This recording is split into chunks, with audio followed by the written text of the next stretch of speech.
Hey guys, tonight we're going to do something deeply relaxing. Suffer, starve, and get exploited in the Middle Ages. That's right.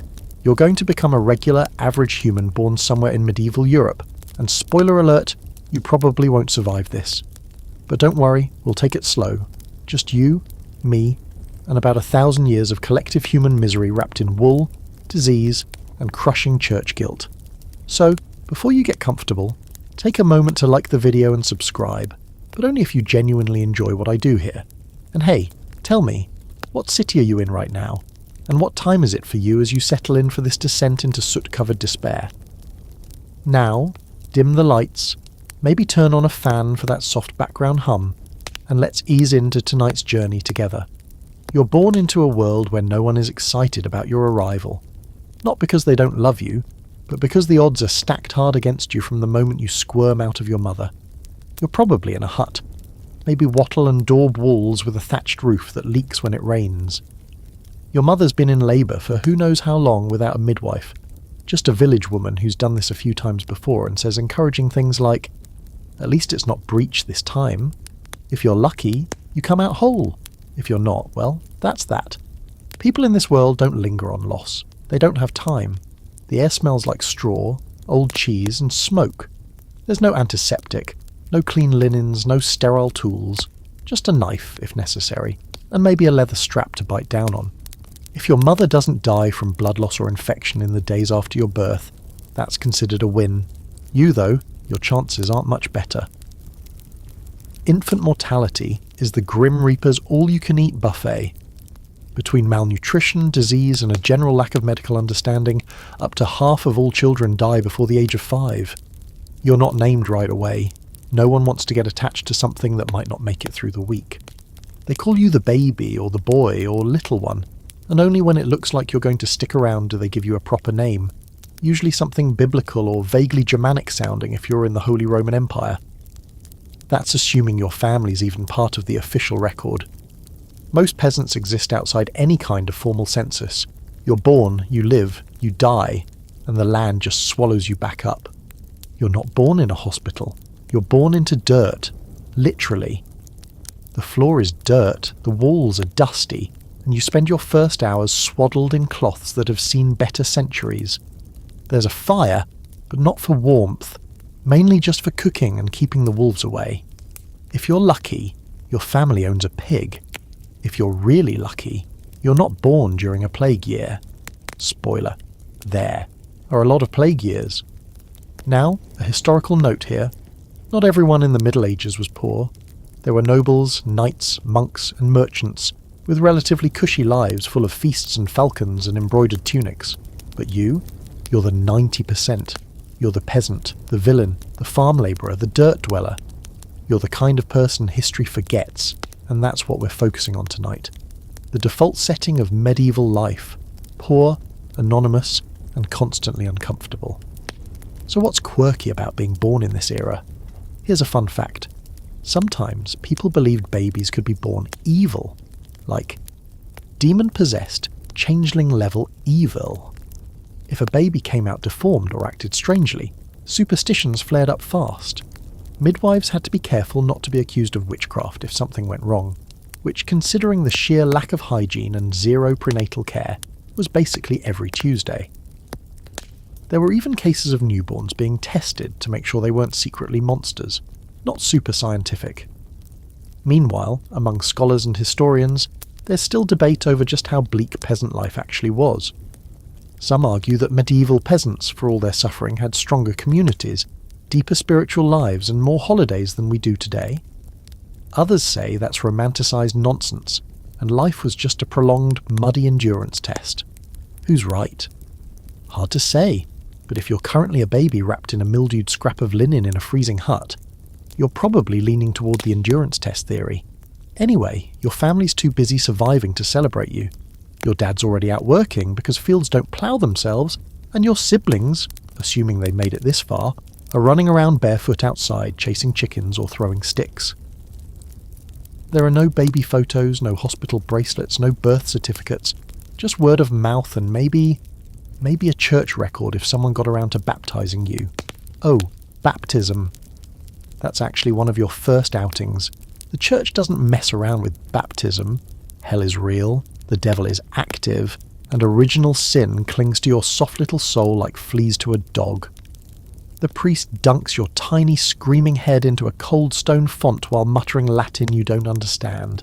Congratulations, you're now officially part of the flock. Doesn't mean your life is going to get any better, but at least now if you die, you go to heaven instead of getting tossed in some liminal post-death void. So, that's nice. Also, this whole birth scene, it's private, unrecorded, and entirely in the hands of women. Childbirth is women's work, and midwifery is a tradition passed down informally.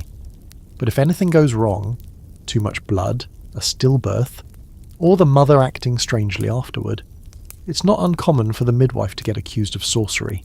Which is great because nothing says thank you for delivering my child like setting someone on fire. And speaking of thankless jobs, your parents have just signed up for the hardest gig in history, trying to raise a child in a world that seems designed to kill children. Malnutrition, dysentery, and weirdly high chances of being trampled by livestock. It's all coming for you. So welcome to the world, tiny medieval human. You've made it through birth.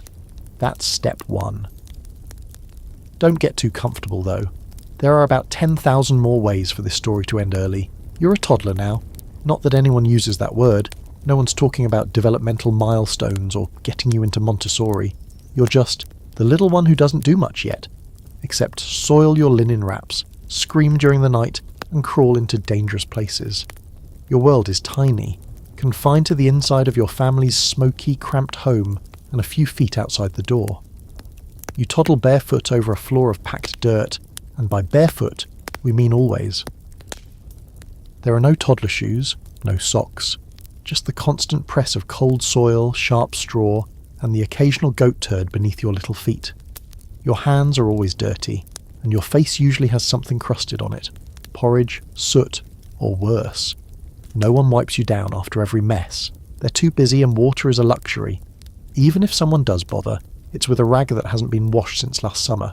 You're teething now, but there are no teething rings or ice packs. Just gnawing on a Styx or a crust of stale bread until your gums bleed. Welcome to medieval self-soothing. Outside, the chickens peck around your ankles and a pig might wander through the house. You hear coughing from across the room. Your brother has something deep in his lungs that never seems to go away. The air is thick with smoke from the hearth, where a fire burns almost constantly. Though it barely warms the room, it's meant for cooking, not comfort. Your nose burns from it, and your eyes water often. You don't understand the choking feeling yet, but your lungs are already on a first-name basis with indoor pollution. Now here's something grim and historical. Most children under 5 didn't make it. Malnutrition, disease, injury. These things didn't just threaten toddlers, they hunted them. Diarrhea alone was a killer. Something as simple as a stomach bug passed from contaminated water or spoiled food could become fatal overnight. And sanitation, a word that doesn't exist yet. The family's chamber pot sloshes under the bed. It gets dumped into a ditch outside, sometimes. That same ditch is also where animals do their business, kids play, and water sometimes runs. If it rains, everything floods. You don't know this, of course. You're 2. But your little immune system is on a battlefield and it's losing. Your parents are worried, though they try not to show it. They've probably already buried at least one child, maybe more. In some families, babies aren't even called by name until they've made it through the first year or 2. And if you have siblings, they're not all gentle caregivers. If you're the youngest, you're getting bossed around. If you're in the middle, you're mostly ignored.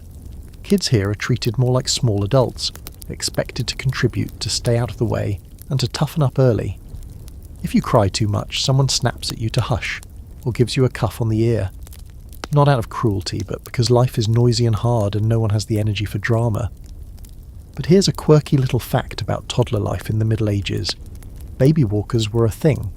Yup, wooden, circular contraptions on wheels with space for chubby legs in the middle. The wealthy had them, and some paintings from the period show noble children wheeling around in these proto-Roombas of baby mobility. You, however, do not have one. You have gravity and a slippery floor and a sharp corner you're about to meet with your forehead. and no one has invented the word concussion yet. Now, there's an open historical debate about whether medieval children were loved in the same way modern children are. Some scholars suggest that since so many kids died young, parents stayed emotionally distant. Others argue the opposite, that children were cherished precisely because they were so vulnerable. Evidence of both exists. From lovingly made toys carved by hand, to legal records of kids being left alone around open flames. It's unclear, but what's very clear is that childhood, as we know it today, is a modern invention. Back then, it was more of a brief warm-up to servitude. You're about 3 now, and things don't get any more whimsical. You've probably had your first serious illness already. Fever, shaking, hallucinations from a mystery bug that no one can name. Someone might have tried to treat you with a charm, or by placing herbs under your pillow. If your family's religious, and let's be honest, everyone is religious, someone may have prayed to a specific saint. St. Nicholas for children, St. Apollonia for teeth, St. Blaise for throats. There's a saint for everything, including livestock, migraines and boils. You're just hoping the one for fevers is listening. Clothing is another joy. You wear one outfit, not one per week, one. It's usually a linen smock, tied with a bit of rope or cord. You'll wear it until you grow out of it or until it disintegrates, whichever comes first.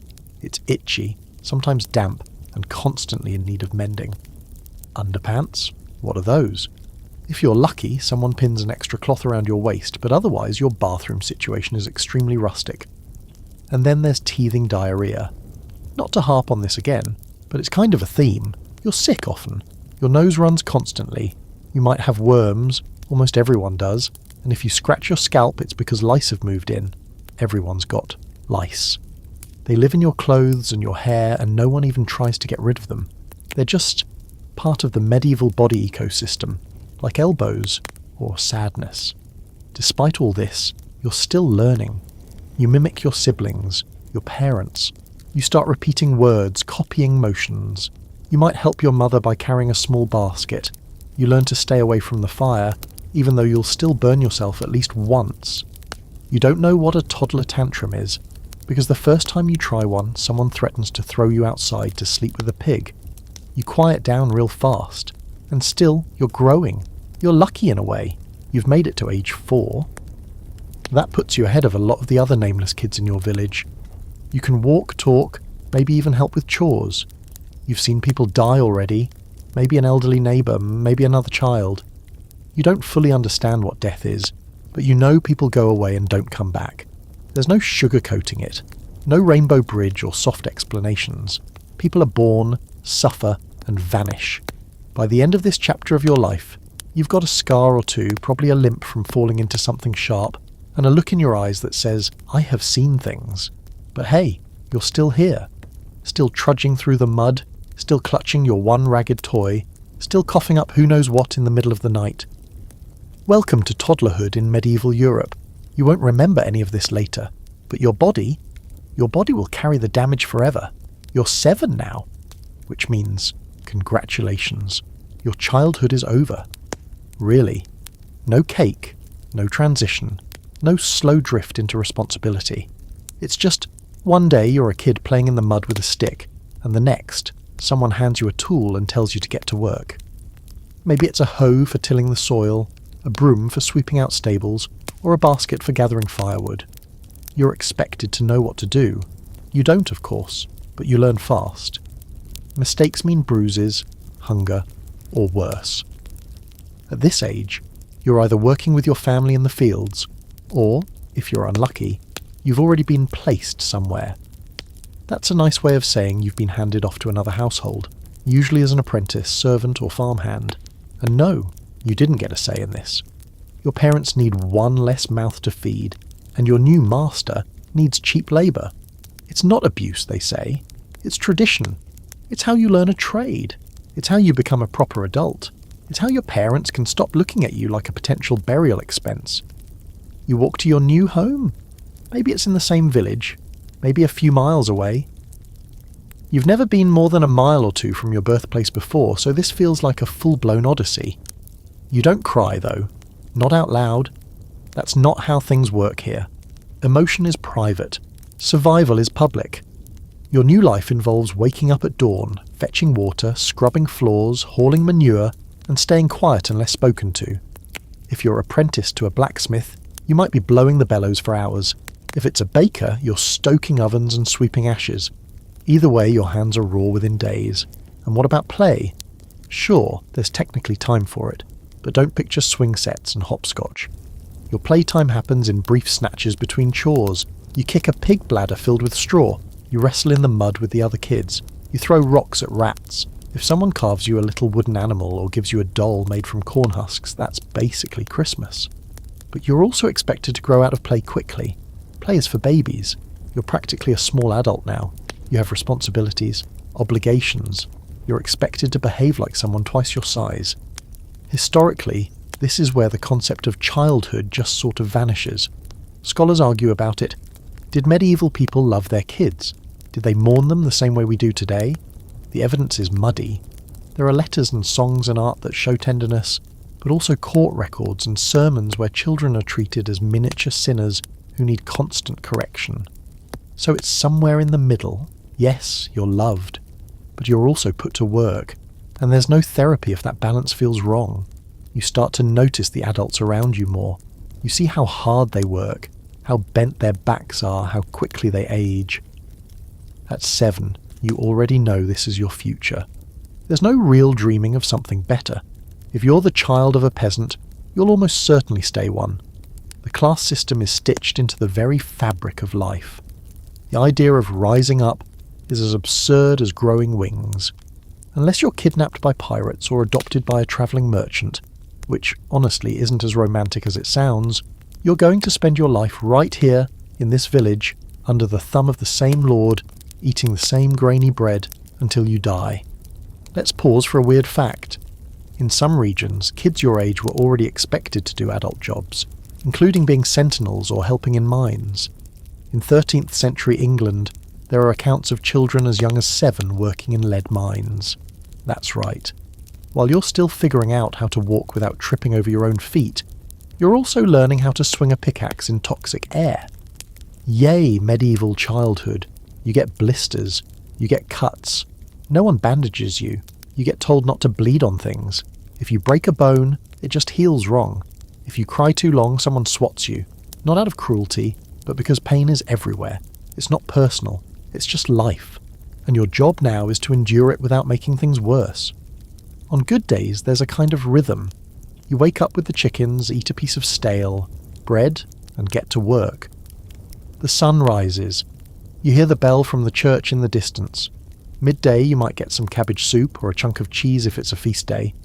On rare days, someone tells a story around the hearth at night. A tale of dragons, saints, or ghosts. You sit wide-eyed, ears open, soaking up the only entertainment you'll get for weeks. On bad days, someone gets sick. Someone dies. Maybe your master's wife starts coughing, and within a few days she's wrapped in linen and buried outside the church wall. Maybe an animal tramples your foot and you limp for months. Maybe there's a fight between villagers, and you learn how quickly people can turn cruel when food is scarce, or tempers rise. One thing you start to realise, adults don't always protect you, not because they're evil, but because they can't. They're barely surviving themselves. Everyone's stretched thin. Everyone's one bad harvest away from ruin. So you're taught to be useful, quiet, and above all, tough. Crying is a luxury no one can afford. Still, there are moments. Moments when the sun hits the fields just right, and the wheat rustles in a golden wave. Moments when an older sibling sneaks you a scrap of something sweet. Moments when someone sings a lullaby in the dark and their voice vibrates in your chest like safety. They're brief, but they stay with you. You're 7, but you're not really a child anymore. Your muscles are hardening. Your skin is thickening. You're learning the rules of survival. The world is cold and life is cheap, and no one is coming to rescue you. But you're still here, with dirt under your nails, a hunger in your belly, and a strange stubborn spark in your heart that refuses to go out. Let's talk about food, or, more accurately, the constant absence of it. You're around 10 now, old enough to start noticing that your life revolves around eating, or at least trying to. Hunger is no longer just a dull ache. It's the background noise of every single day. Breakfast, if it exists at all, is thin porridge or hard bread. No eggs, no bacon, no sweet fruit or warm milk unless you live on the estate of someone who does. And even then, you're not the one eating it. You see that stuff handed to the Lord's children or set out for the priest during feast days. Your own meals are grey and wet, like sadness, but hotter. What you eat depends entirely on the season and your social status.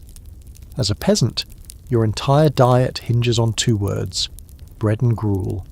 Sometimes there's pottage, a sort of vegetable stew, which is just yesterday's boiled things reheated with today's boiled things. Occasionally, if you're lucky, someone tosses in a chunk of old bacon rind or a bone with some meat clinging to it. You don't even bother picking it apart, you just suck on it like a religious relic and hope it doesn't splinter in your throat. Meat is rare, not because animals are scarce, they're everywhere, but because they belong to someone else. Killing a deer in the Lord's forest? That's called poaching. That's also called punishable by mutilation. Or worse, everything's cooked over the same fire in the same pot with the same ingredients: cabbage, leeks, onions, oats. If the harvest was bad, and spoiler alert, it usually was, you're stretching the meal with weeds: nettles, dock leaves, thistles. You eat those. You learn which ones don't make you throw up. You also learn to scrape the mould off bread without making a big deal about it. Mould only matters if it's green. Blue? Hey, just eat around it. There are no forks, maybe a knife, maybe a wooden spoon if you're lucky. Most people use fingers, or dip chunks of bread into bowls and slurp the broth. Your cup is made of wood, or maybe horn.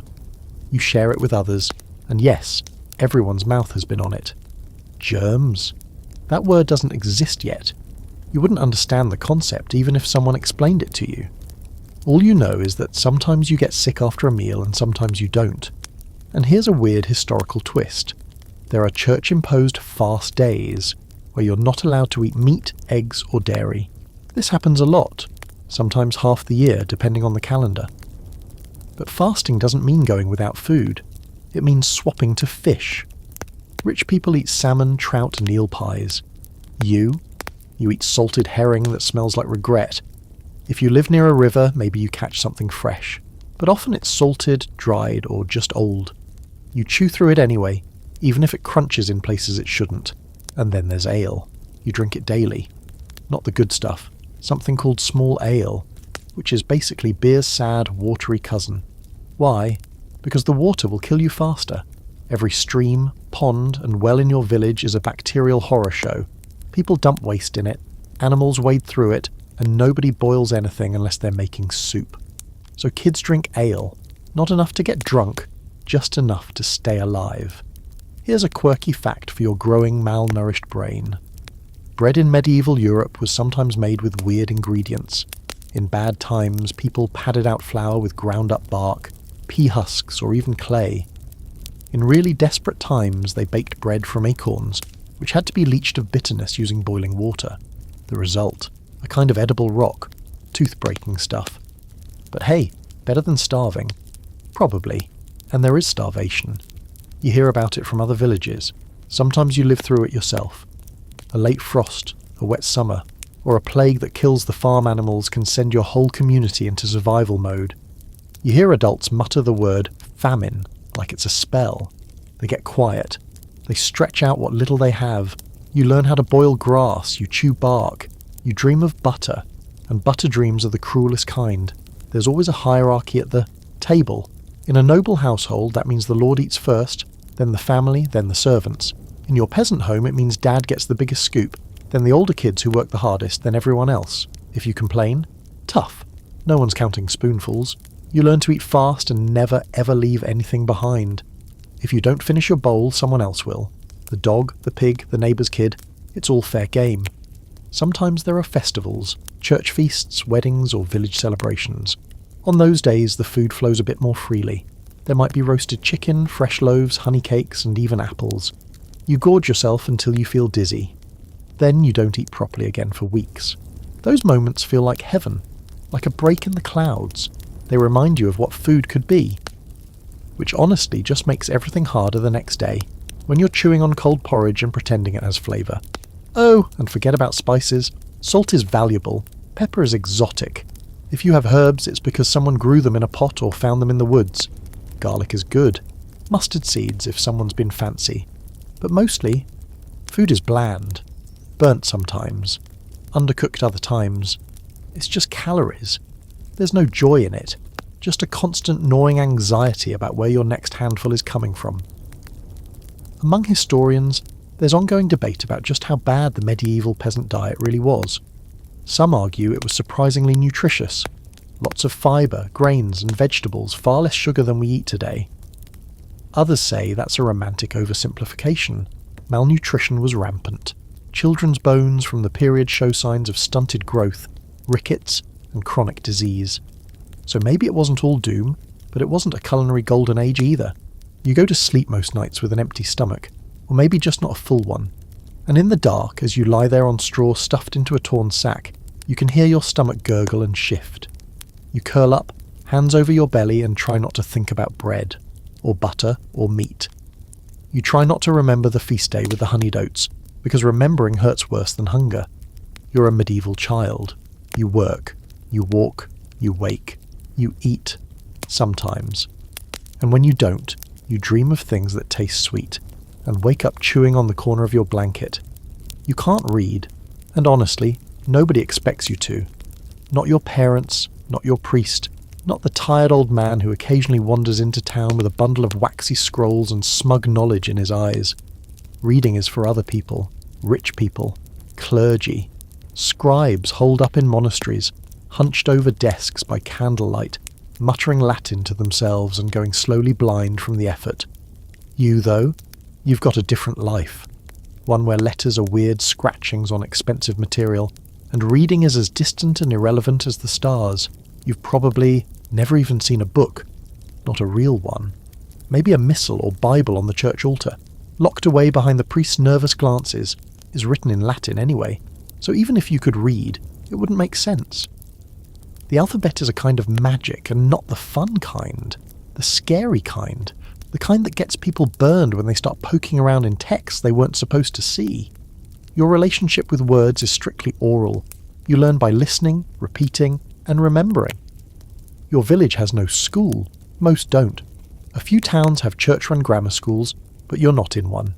You're in the fields, in the stables, in the kitchen, learning from your father how to mend a fence, from your mother how to stretch a meal, from your neighbours how to tell when the weather's about to betray you.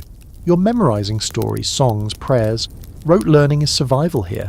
No parchment, no ink, just your ears and your voice. And here's the twist. Despite being illiterate, your world is full of language. Not the written kind, but rich, living, tangled speech. You speak the dialect of your region, which might sound completely foreign to someone a few villages over. The words are earthy, flexible, full of idioms and proverbs. You know how to cuss by age 8, though you learn quickly when to keep your mouth shut. Say the wrong thing in front of the priest, and suddenly you're doing penance for loose talk. Say the wrong thing in front of the reeve, and you might lose a tooth. There's a quirky little phenomenon here. People do use symbols, not letters, but marks. Farmers scratch ownership signs onto tools or livestock. Some people can recognise their name when someone writes it down, even if they can't read anything else.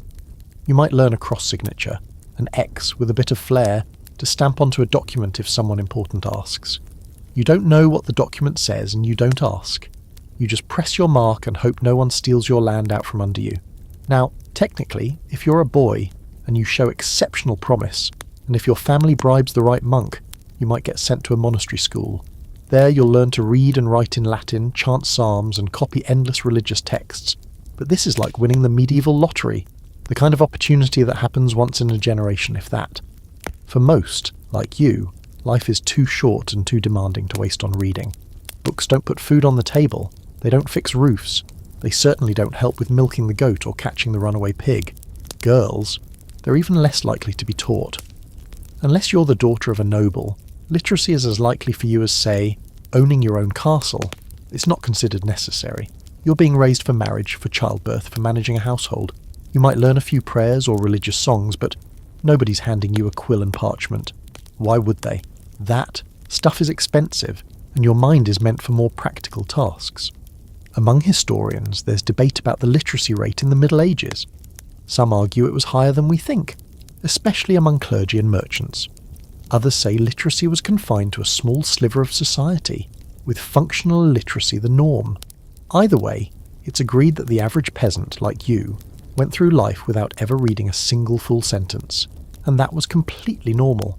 So how do people learn things? Stories. Oral tradition is everything. You learn local laws, family histories, and moral lessons through tales passed down at night by firelight. You listen to travellers at the market, to preachers in the square, to drunk old men who've seen too much and talk too loud. You hear cautionary tales about people who tried to read too much and ended up cursed, mad, or dead. Not kidding. Books were seen as powerful, dangerous objects. They held truth, but also heresy, temptation, and secret knowledge. Knowledge wasn't always considered good. It made people discontent, and discontentment got you punished. If you want to know the time, you look at the sky. If you want to know what day it is, you check the church calendar. Everything important is tied to religious observances: Candlemas, Easter, All Saints' Day. You don't have personal dates, no birthdays celebrated, no anniversaries, no first day of school photos. Time is marked by seasons, planting cycles, and saints' feast days. Everything else is just days. Grey, cold, repetitive days. There are superstitions around words too. Names are believed to hold power.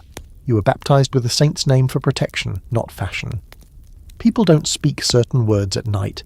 They don't say the devil's name casually. Swearing on a sacred objects is serious. People have fought duels over broken oaths. You might not be literate, but you do believe in the power of the spoken word. A curse whispered in the dark could ruin your crops. A prayer said at the right moment could save your soul.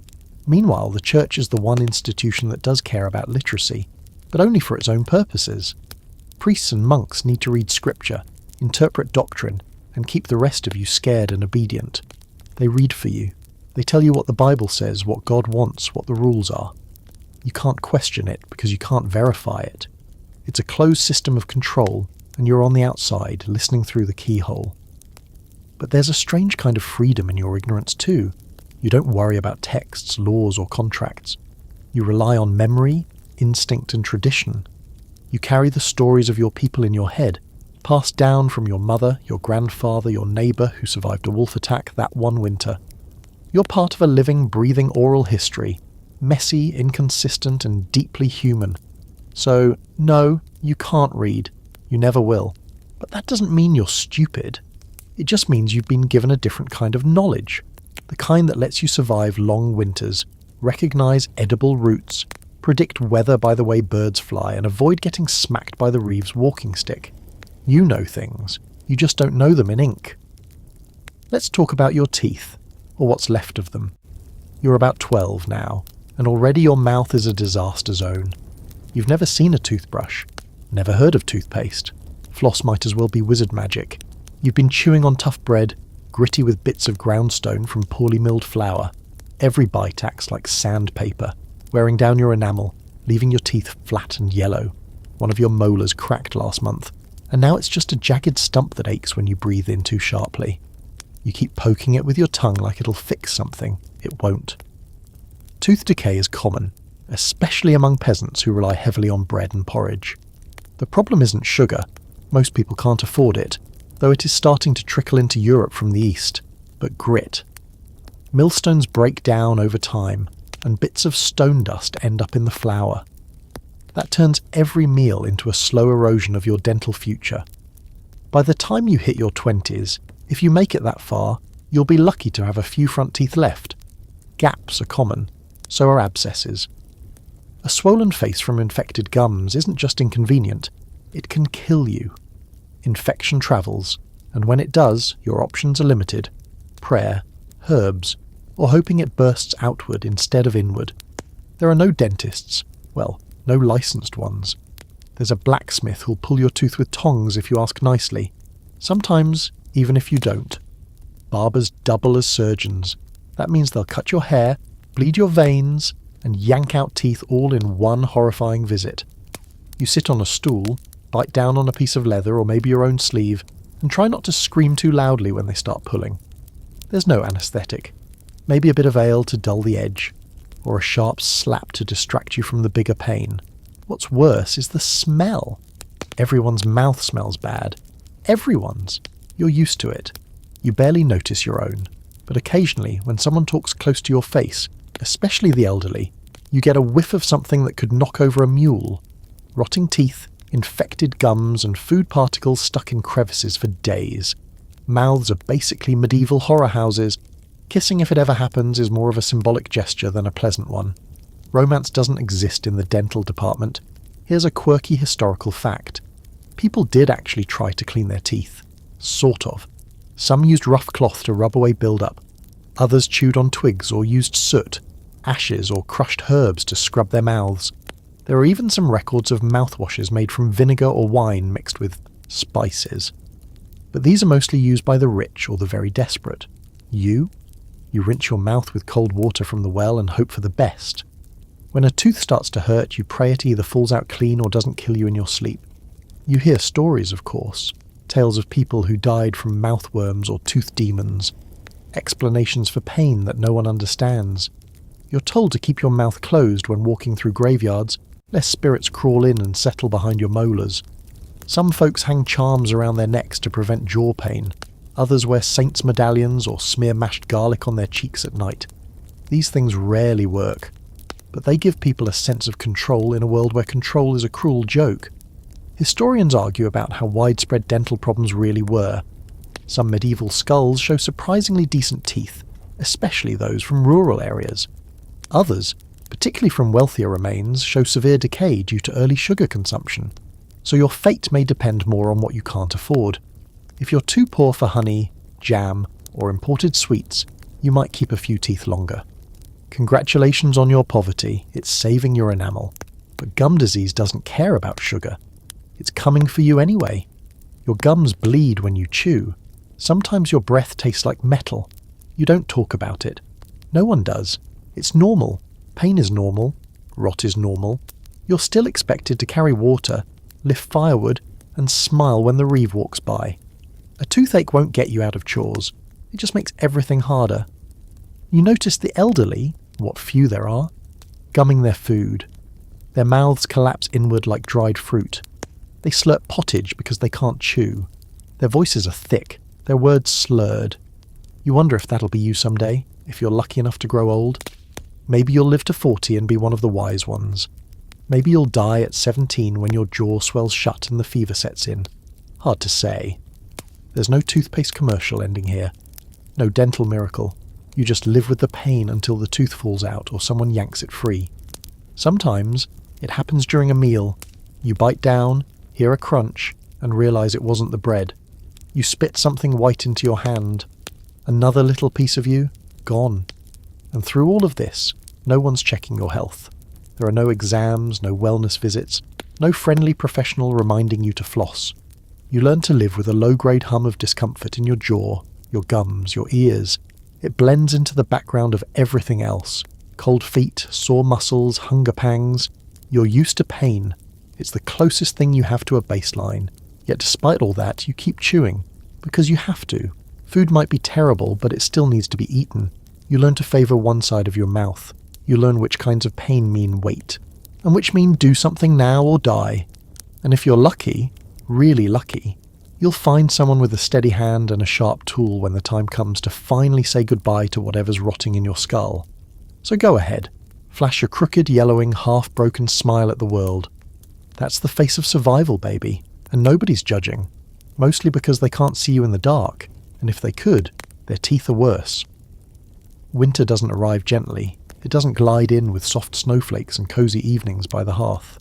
No, winter crashes into your medieval life like a drunk soldier through a cottage door, tearing down everything in its path and then settling in for months of slow, grinding punishment. The sun disappears early. The sky turns the colour of wet wool. Your fingers are never warm. Your toes, if you can still feel them, itch with a deep, aching cold. You don't have boots. You have cloth wrapped around your feet and shoved into worn shoes, maybe stuffed with straw if you're fancy. Spoiler, it doesn't work. Your home, if you can even call it that, is not designed to keep you comfortable. It's basically a wooden or wattle and daub shell with a thatched roof. no insulation, and gaps wide enough to let in wind, mice, and the occasional owl. There's a fire, sure, but it struggles to do anything beyond smoke up the room and sting your eyes. You all huddle around it like cold, shivering dogs. At night you lie with your siblings, all packed in one bed or on the floor, pressed together under scratchy blankets that haven't been washed since last spring. You sleep in your clothes because undressing would be a death wish. Every breath you take sends out a little puff of fog. The walls drip with condensation. Mold grows in the corners, and no one even notices. You're always cold. Not sometimes. Not brr chilly. Always. The kind of cold that burrows into your bones and stays there like a secret. You learn to move slowly because every sudden motion hurts. Your skin cracks and bleeds at the knuckles. You develop chilblains, painful swollen spots on your fingers and toes that sting like fire when they warm up too fast. You learn not to sit too close to the fire because your clothes might catch. You learn not to sleep too far from it because you might never wake up. Food gets scarcer. The vegetables from the garden are long gone, eaten or rotted. You're down to whatever was salted, dried or smoked back in the autumn. That means endless meals of dried beans, turnips and grain porridge. If you're lucky, maybe a bit of dried meat or a piece of salted fish, though it's probably gone stiff and grey. You chew it anyway. Hunger makes you grateful for the weirdest things. On the truly lean days, your family starts boiling bones. Not for meat, those are long stripped, but for the marrow, for the flavour. Sometimes you boil them more than once, hoping flavour will just respawn. It doesn't. The animals in the village suffer too. Cows get skinny. Chickens stop laying. The pig looks more like a bag of ribs. And when animals die, whether from cold, starvation or illness, it's both a tragedy and a blessing. You grieve, then eat. Even a sick goat becomes stew. That's not considered gross. It's considered lucky. If you wait too long, the meat will freeze solid. Or worse, rot slightly under the frost thaw and make everyone sick. Timing is everything. A strange, quiet kind of depression takes hold of everyone. You don't have the word for it, but you feel it. Less talking, less singing, less everything. People shuffle from chore to chore. Laughter becomes rare. Even the gossip dries up. You find yourself sitting in the dark, wrapped in a blanket that smells like animal fur and damp moss, staring into the fire and thinking about nothing.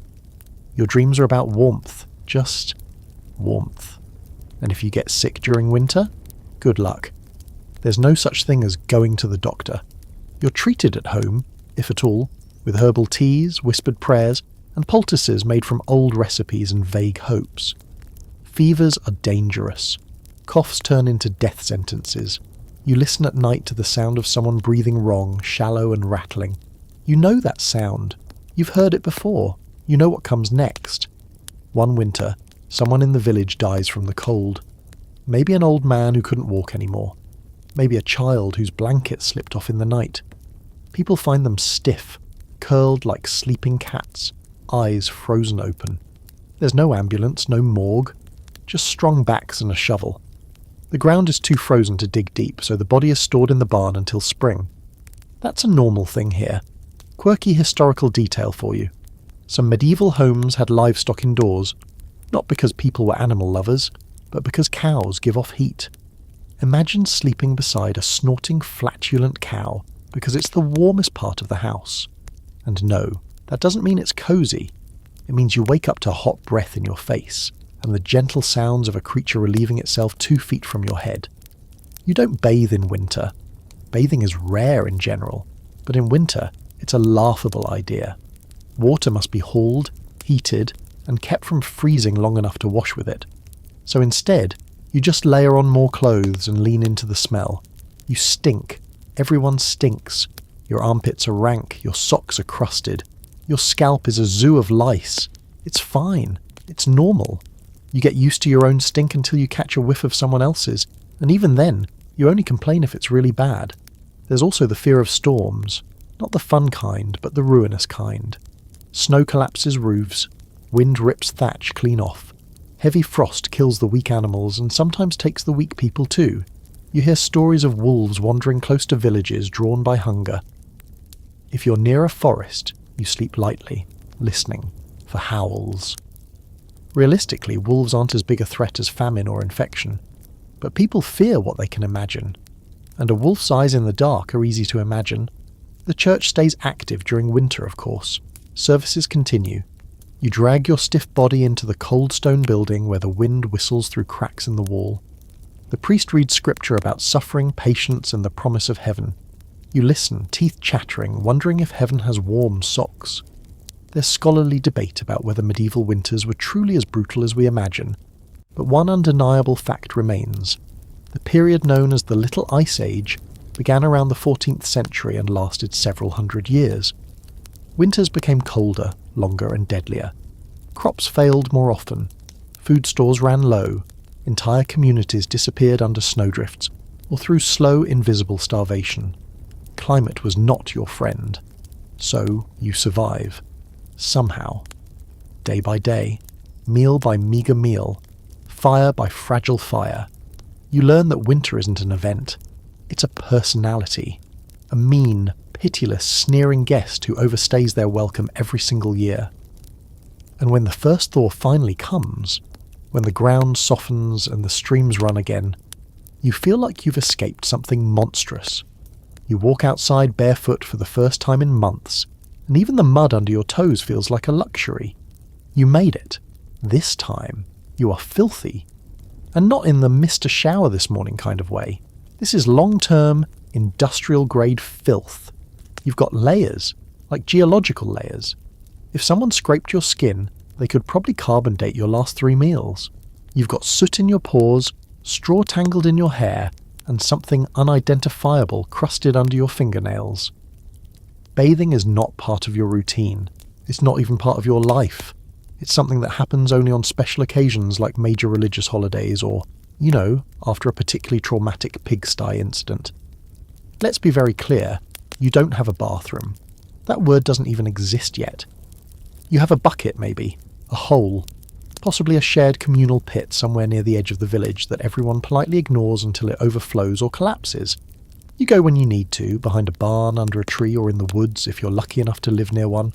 No toilet paper, of course. You use leaves, moss, straw if you're desperate, your left hand if nothing else is available, and then you wipe it on your tunic because laundry is about as rare as a warm bath.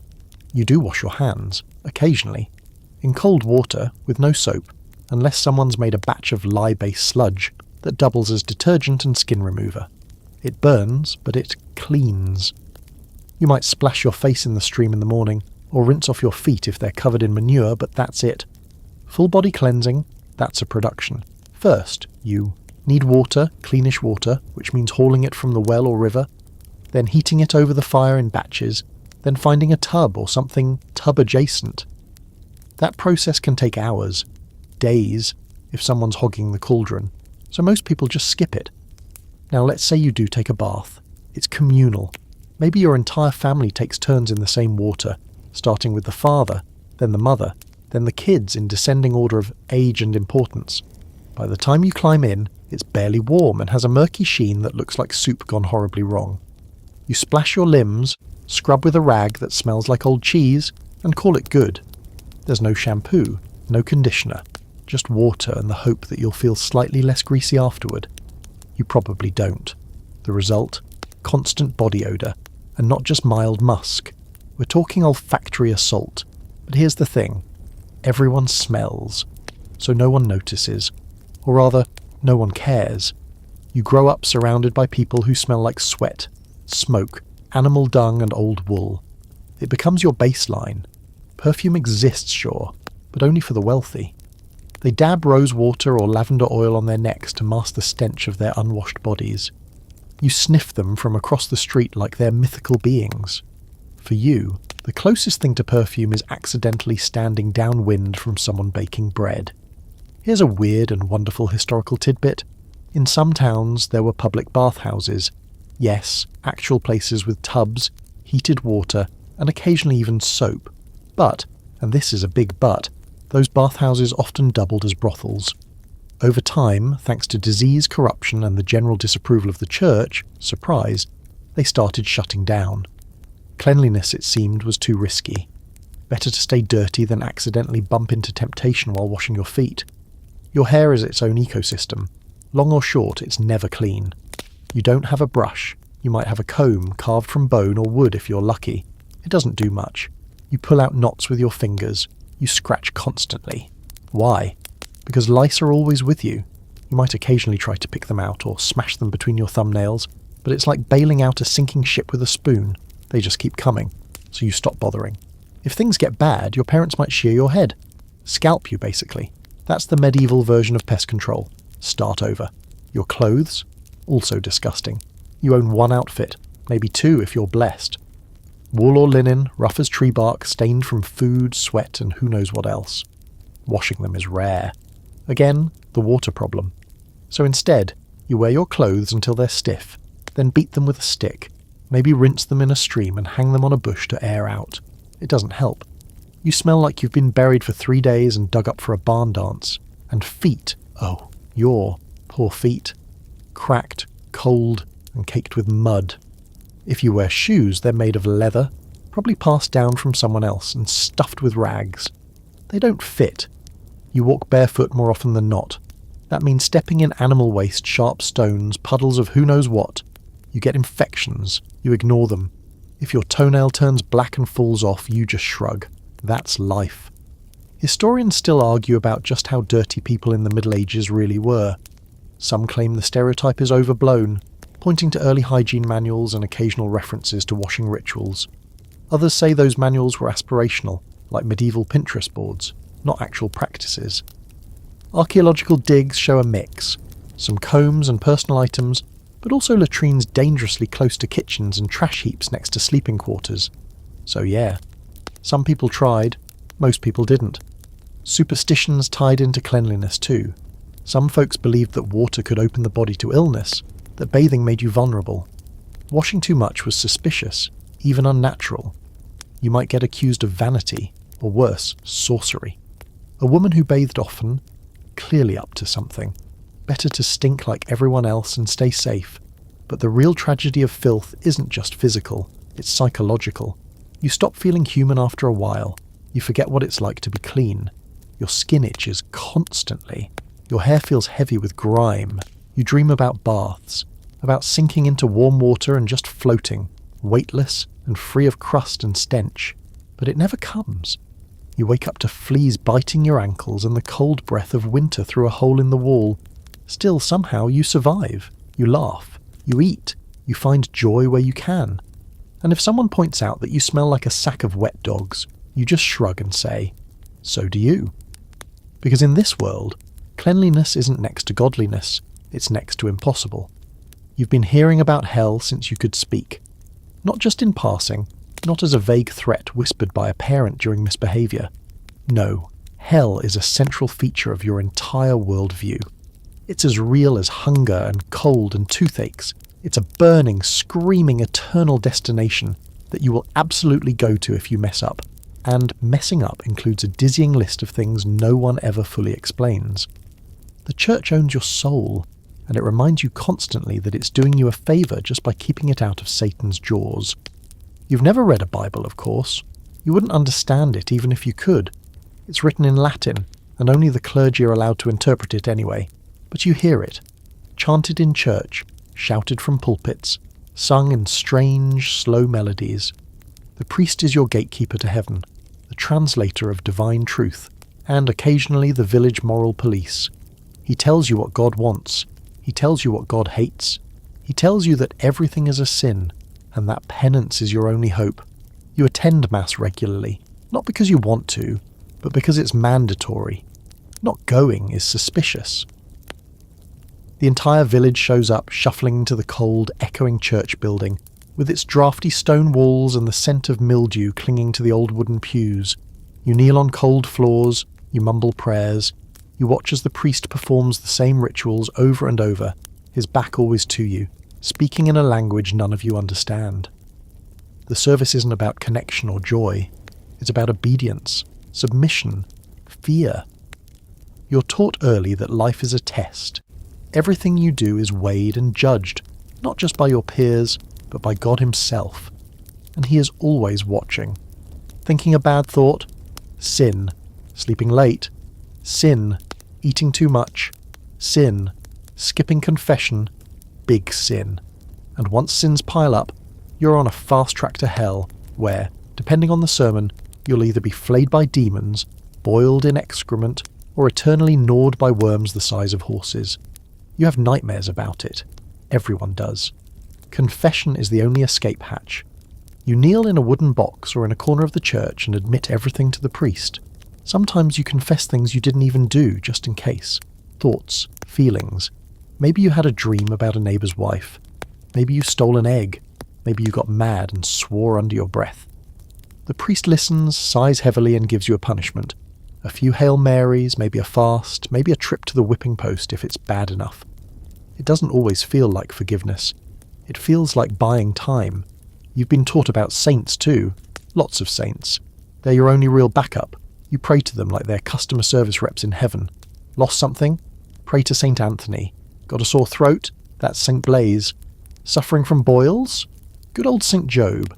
These aren't just formalities, they're survival tactics. You wear medallions. You kiss statues. You light candles. If you don't, who knows what might happen? Disease, misfortune, fire. The line between faith and fear is so blurry it's practically the same thing. And then there are relics, bones of saints, splinters of the true cross, the finger of a martyr. These are sacred objects with supposed divine power. When a travelling priest or monk brings one through your village, the entire population turns out to see it. People cry. They touch it, hoping for healing. You believe in its power, even if you don't fully understand why. You don't question whether it's real or fake. You wouldn't dare. Here's a strange and lesser-known fact. The church sometimes conducted posthumous trials. That's right. If someone died under suspicious circumstances, or more often died in a state of heresy, they could be dug up, propped up, and symbolically tried for their crimes. If found guilty, their corpse might be mutilated or thrown into a river. Justice didn't stop at death. Even bones could be punished, and if you're really unlucky, someone in your village gets accused of heresy or witchcraft. Maybe it's a woman who talks to herself. Maybe it's someone with a strange birthmark. Maybe someone was just too clever. Accusations spread like wildfire. You watch the whispers turn into anger, the fear turn into rage. Then there's a trial, or something vaguely resembling one, and then the punishment. Stocks, lashes, or burning. You see it all. You try not to blink. Among historians, there's some debate about how total the church's grip really was. Some argue that common folk had more religious agency than we think, that they blended pagan traditions with Christianity, resisted authority quietly, and practiced their faith in more flexible local ways. Others say that's wishful thinking, that the fear of eternal damnation was so deeply ingrained it shaped every decision, every thought, every breath. Either way, your daily life is laced with religious ritual and terror. The church is the air you breathe, and sometimes it chokes you. Still, not all of it is grim. Religious festivals are among the only times you see joy, music, colour. There's singing, dancing, even theatre, mystery plays, where villagers dress as angels and devils and act out biblical stories in the town square. Kids laugh, adults drink. For a moment, fear is replaced with celebration. You almost forget that it's all part of the same system, the carrot tied to the stick. But even the holidays are layered with guilt. Lent, Advent, Saints' Days. You fast, you abstain, you atone. You're constantly being reminded that your body is sinful, your urges are wrong, and your life is a fragile gift that can be revoked at any moment. You wake up scared, you go to sleep scared, and in between, you try to be good without really knowing what that means. You don't question the church. You can't. It's not just a religion. It's your calendar, your government, your doctor, your school. The priest marries you, blesses your fields, buries your parents, baptizes your children. He tells you when to plant, when to harvest, when to repent. You fear him almost as much as you fear God, sometimes more. So yes, the church owns your soul, and it reminds you, in subtle and not so subtle ways, that without it, you are nothing but dust waiting to burn. You don't have rights, you have duties, you have obligations, you have the constant looming presence of a noble Who owns the land you live on, the house you sleep in, the livestock you raise, and, if we're being honest, probably you. You're what's called a serf or villein, which is just a fancy legal way of saying permanent semi-enslaved tenant. And sitting at the top of your very rickety social ladder is your lord, a man who can tax you, conscript you, fine you, punish you, or just casually ruin your life for sport. The lord owns everything, not just land, but power. If you plough a field, it's his field. If you bake bread, it's with his grain. If you chop firewood, it's from his forest. Though, to be clear, you probably aren't allowed to do that.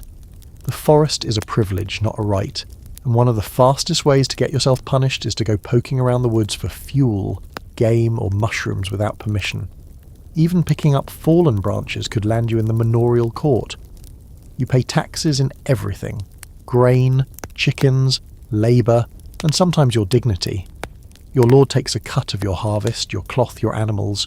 You work his land in addition to your own, at least a few days a week, free of charge, just part of the deal. It's called corvée labour, and it's about as fair as a rigged dice game. And if you're too sick or injured to work, doesn't matter. Your family still owes the same. When the reeve, the lord's enforcer, comes around to inspect, you stand straight, don't talk unless spoken to, and pray he's in a good mood. He'll check that you haven't built anything without permission, haven't let your fence fall apart, haven't allowed your pigs to wander into the wrong field. If something's out of order, you get fined. You may not even have coins to pay, so you offer food, labour, or whatever else you can scrounge up. Justice is not about fairness, it's about hierarchy. And if the Lord himself visits, that's a parade of stress. You scrub everything. You brush down the animals. You try not to look him in the eye. If he's a decent man, maybe he nods at you. If he's bored or cruel, he might take something. Your tools, your ox, your daughter. Yes, really. There's no law that says he can't. In theory, sure, the church frowns on such things. In practice, power always finds its loopholes. Now here's something strange and historical. There were lords who actually kept books recording their peasants' transgressions in excruciating detail.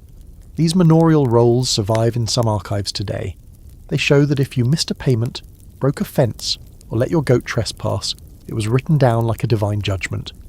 John, son of Peter, fined for letting his sow root in the barley field. That kind of thing. Your entire life reduced to a series of petty infractions and fines. There's an old, terrifying privilege known as merchet, the right of a lord to be paid when a peasant's daughter married. You're not only paying for the ceremony, you're paying for the lord's loss of labour. In some rumours, and it's hard to say how often this was true, there's the suggestion that the lord had first rights to the bride. Whether myth or reality, the fear of it hung over every poor family like a storm cloud. Disputes with the lord? Don't even think about it. There is no such thing as suing him. If he wants your land, he takes it. If he wants to punish you, he does. Manorial courts are run by his people, on his land, with his rules. You stand there, hat in hand, trying to explain why your son didn't show up for the harvest. Maybe he was sick. Maybe he was dead. Doesn't matter. You still owe a fine. Now, not all lords are monsters. Some are distant figures, barely involved, more interested in tournaments and falconry than in squeezing every last drop out of their peasants. Others are even kindish. They build mills, protect their villagers from bandits, hold fair courts. But even the good ones still operate within a system that sees you as expendable. You're a tool in the maintenance of their wealth, and that's as much praise as you're likely to get. There's a debate among scholars about how oppressed medieval peasants really were. Some argue that it wasn't so bad, that the obligations were predictable, that the peasants had stability, community, and even moments of prosperity. Others point out that, sure, stability exists, the way a cage has structure. Just because the system didn't change often doesn't mean it wasn't brutal. And when something does go wrong, when crops fail or war breaks out or the Lord decides to raise your rent, you have no recourse. You can't pack up and leave. You're legally tied to the land. If you try to run, you become an outlaw. If you're caught, you're punished. Branded, maybe. Publicly flogged. If you make it to another village and manage to hide for a year and a day, then maybe you can be considered free, but good luck surviving long enough to pull that off. Quirky fact time, Some towns actually celebrated the moment a runaway serf reached that magical 1 year and 1 day mark, a kind of local underdog victory. People would hold quiet feasts, share secret grins, and pretend they didn't know the guy used to be Thomas the cow tender from 2 villages over. But for you, that's fantasy. You're not going anywhere. You till, you sow, you reap. You pay your dues, do your penance, and keep your head down. When the Lord's banner rides into view, you bow. When his steward speaks, you listen. When his dogs bark, you move. You live in his shadow, work his land, and carry his burdens. And if one day he decides you've done something wrong, real or imagined, he doesn't need a trial or a jury. He has a sword, you have dirt, and in the end, that's the only law that matters. If you were born a girl in this medieval world, your story starts hard and doesn't get easier. Life is rough for everyone, but for women, especially poor ones, it's a special kind of miserable. From the moment you're born, people around you are already calculating how much of a burden you'll be. Not just feeding and clothing you, but marrying you off, dowry or no dowry. You're not raised to be independent. You're raised to serve your father, your husband, your priest, your lord. The word freedom isn't something that even brushes against your expectations. Your education, such as it is, revolves around chores and obedience.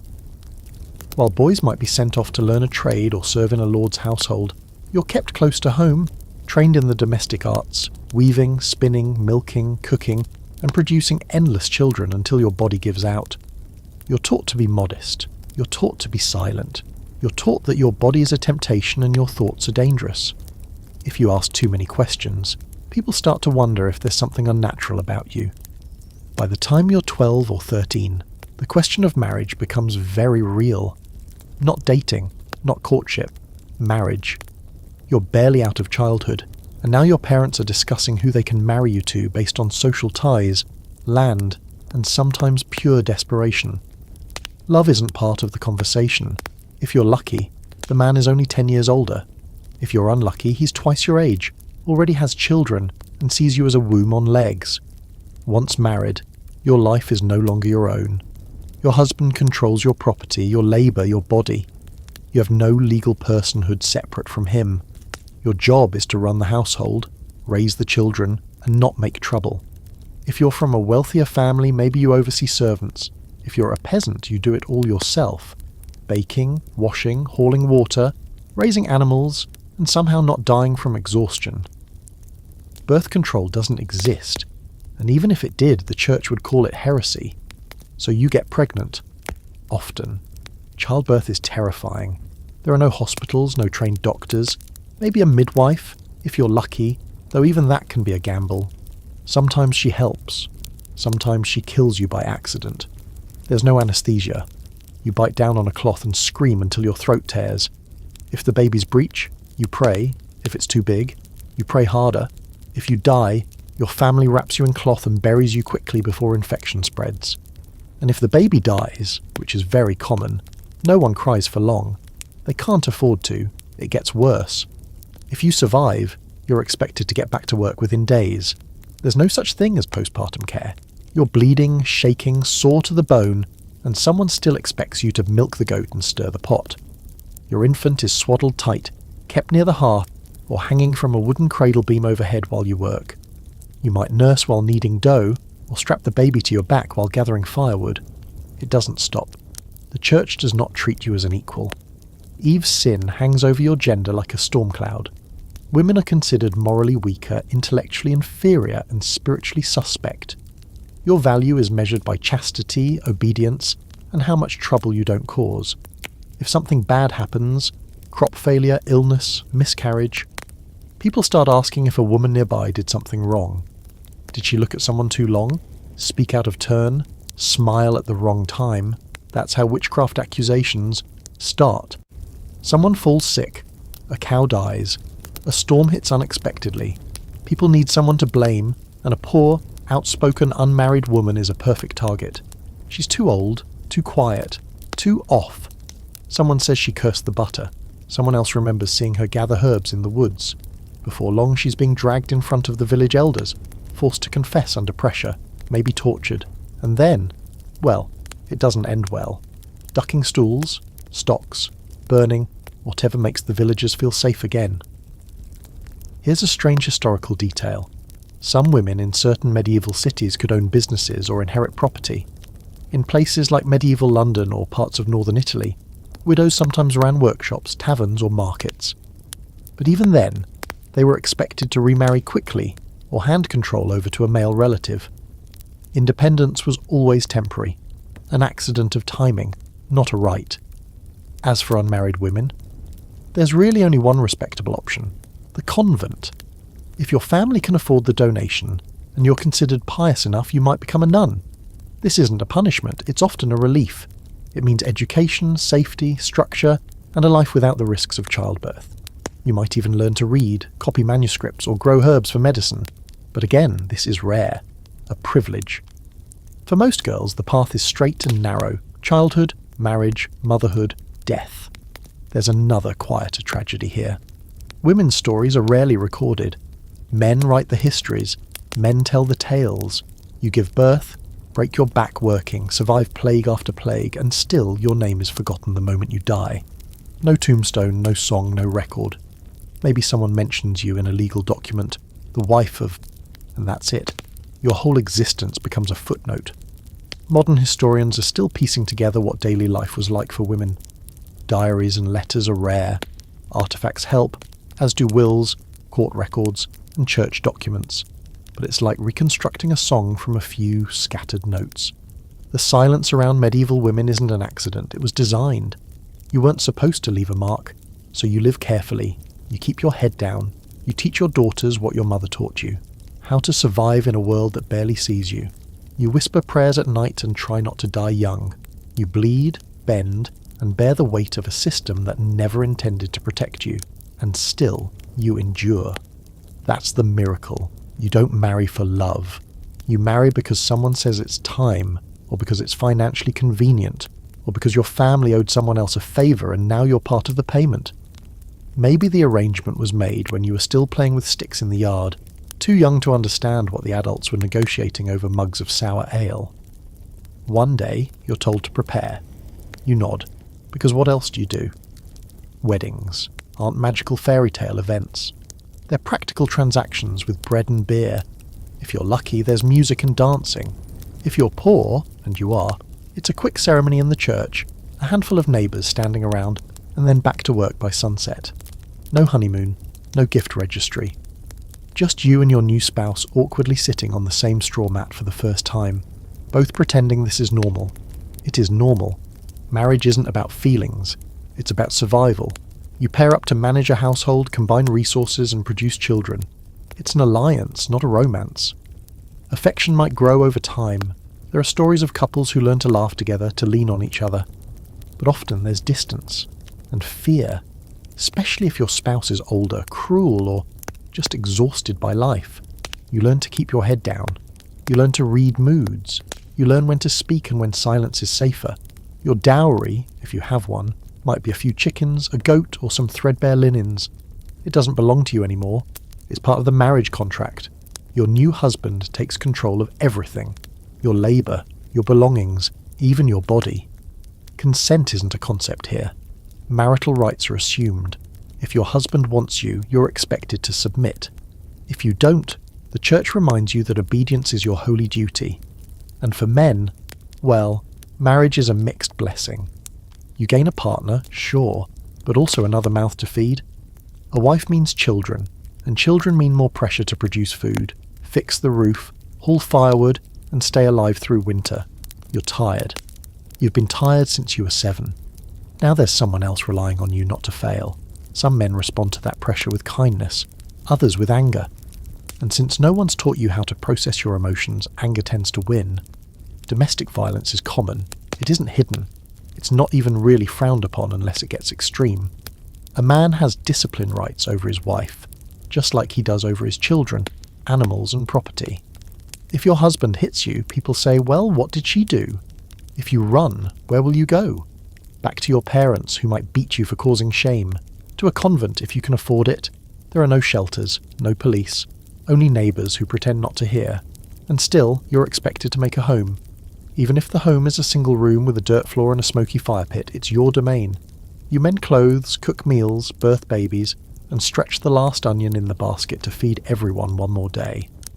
You dry herbs, patch wounds, soothe fevers, and make your own medicine because there's no apothecary in your village. You run the household like a one-woman army, and nobody ever stops to say thank you. But if anything goes wrong, it's your fault. Quirky medieval fact.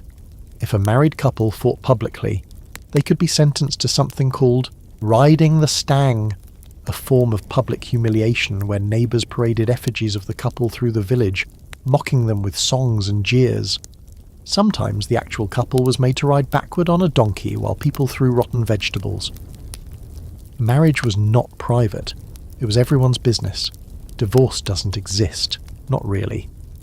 The church allows annulments in rare cases, like if the marriage was never consummated or one party is secretly already married.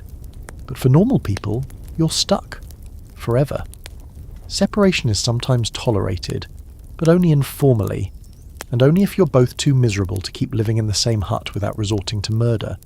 There are exceptions, of course. Rare couples who seem genuinely happy, who laugh together, who sneak moments of joy in a world not built for it. You see them and wonder if you could have had that. But those stories feel like dreams, or lies. Most people pair up, do their duty, and quietly endure. Like everything else in the Middle Ages, marriage is about survival. You don't expect it to be fair or fulfilling.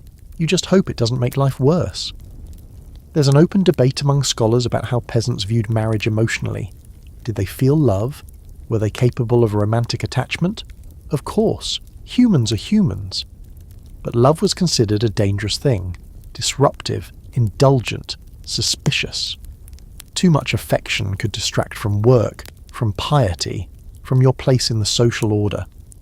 That's why courtly love, those poetic, obsessive declarations written by noblemen for noblewomen, stayed firmly in the upper classes. You might hear such stories, but they're about other people. You have children quickly. Your first is born within the year, sometimes earlier. There's no birth control beyond abstinence or dangerously unreliable herbs. You might try pennyroyal or tansy if a wise woman tells you how, but misuse could kill you. Mostly you take what comes, one child, then another, and if your body holds up, more. Your worth, in many ways, is measured by how many children you can raise to adulthood. Which, given disease, famine, and everything else, is not many. Still, you find slivers of peace, holding your baby as they sleep against your chest, laughing with your spouse over a shared joke, watching your children chase chickens in the yard. These moments are tiny and fleeting, but they matter. They remind you that you're alive, that you can still feel something beyond duty. But always, beneath it all, is the fear of death, of violence, of your partner turning cold, of losing another child, of saying something that offends the priest or the reeve or your in-laws. You walk a narrow line every day, carrying burdens no one can see, in a world where your needs are always the last priority. So no, marriage isn't about love. It's about making it through the winter, about surviving the harvest, about not collapsing under the weight of it all. And if you manage to find love in the cracks between those things, well, that's nothing short of a miracle. You feel sick. Something's wrong in your chest or your belly or your head. It's hard to tell because medieval illness doesn't always come with clear instructions.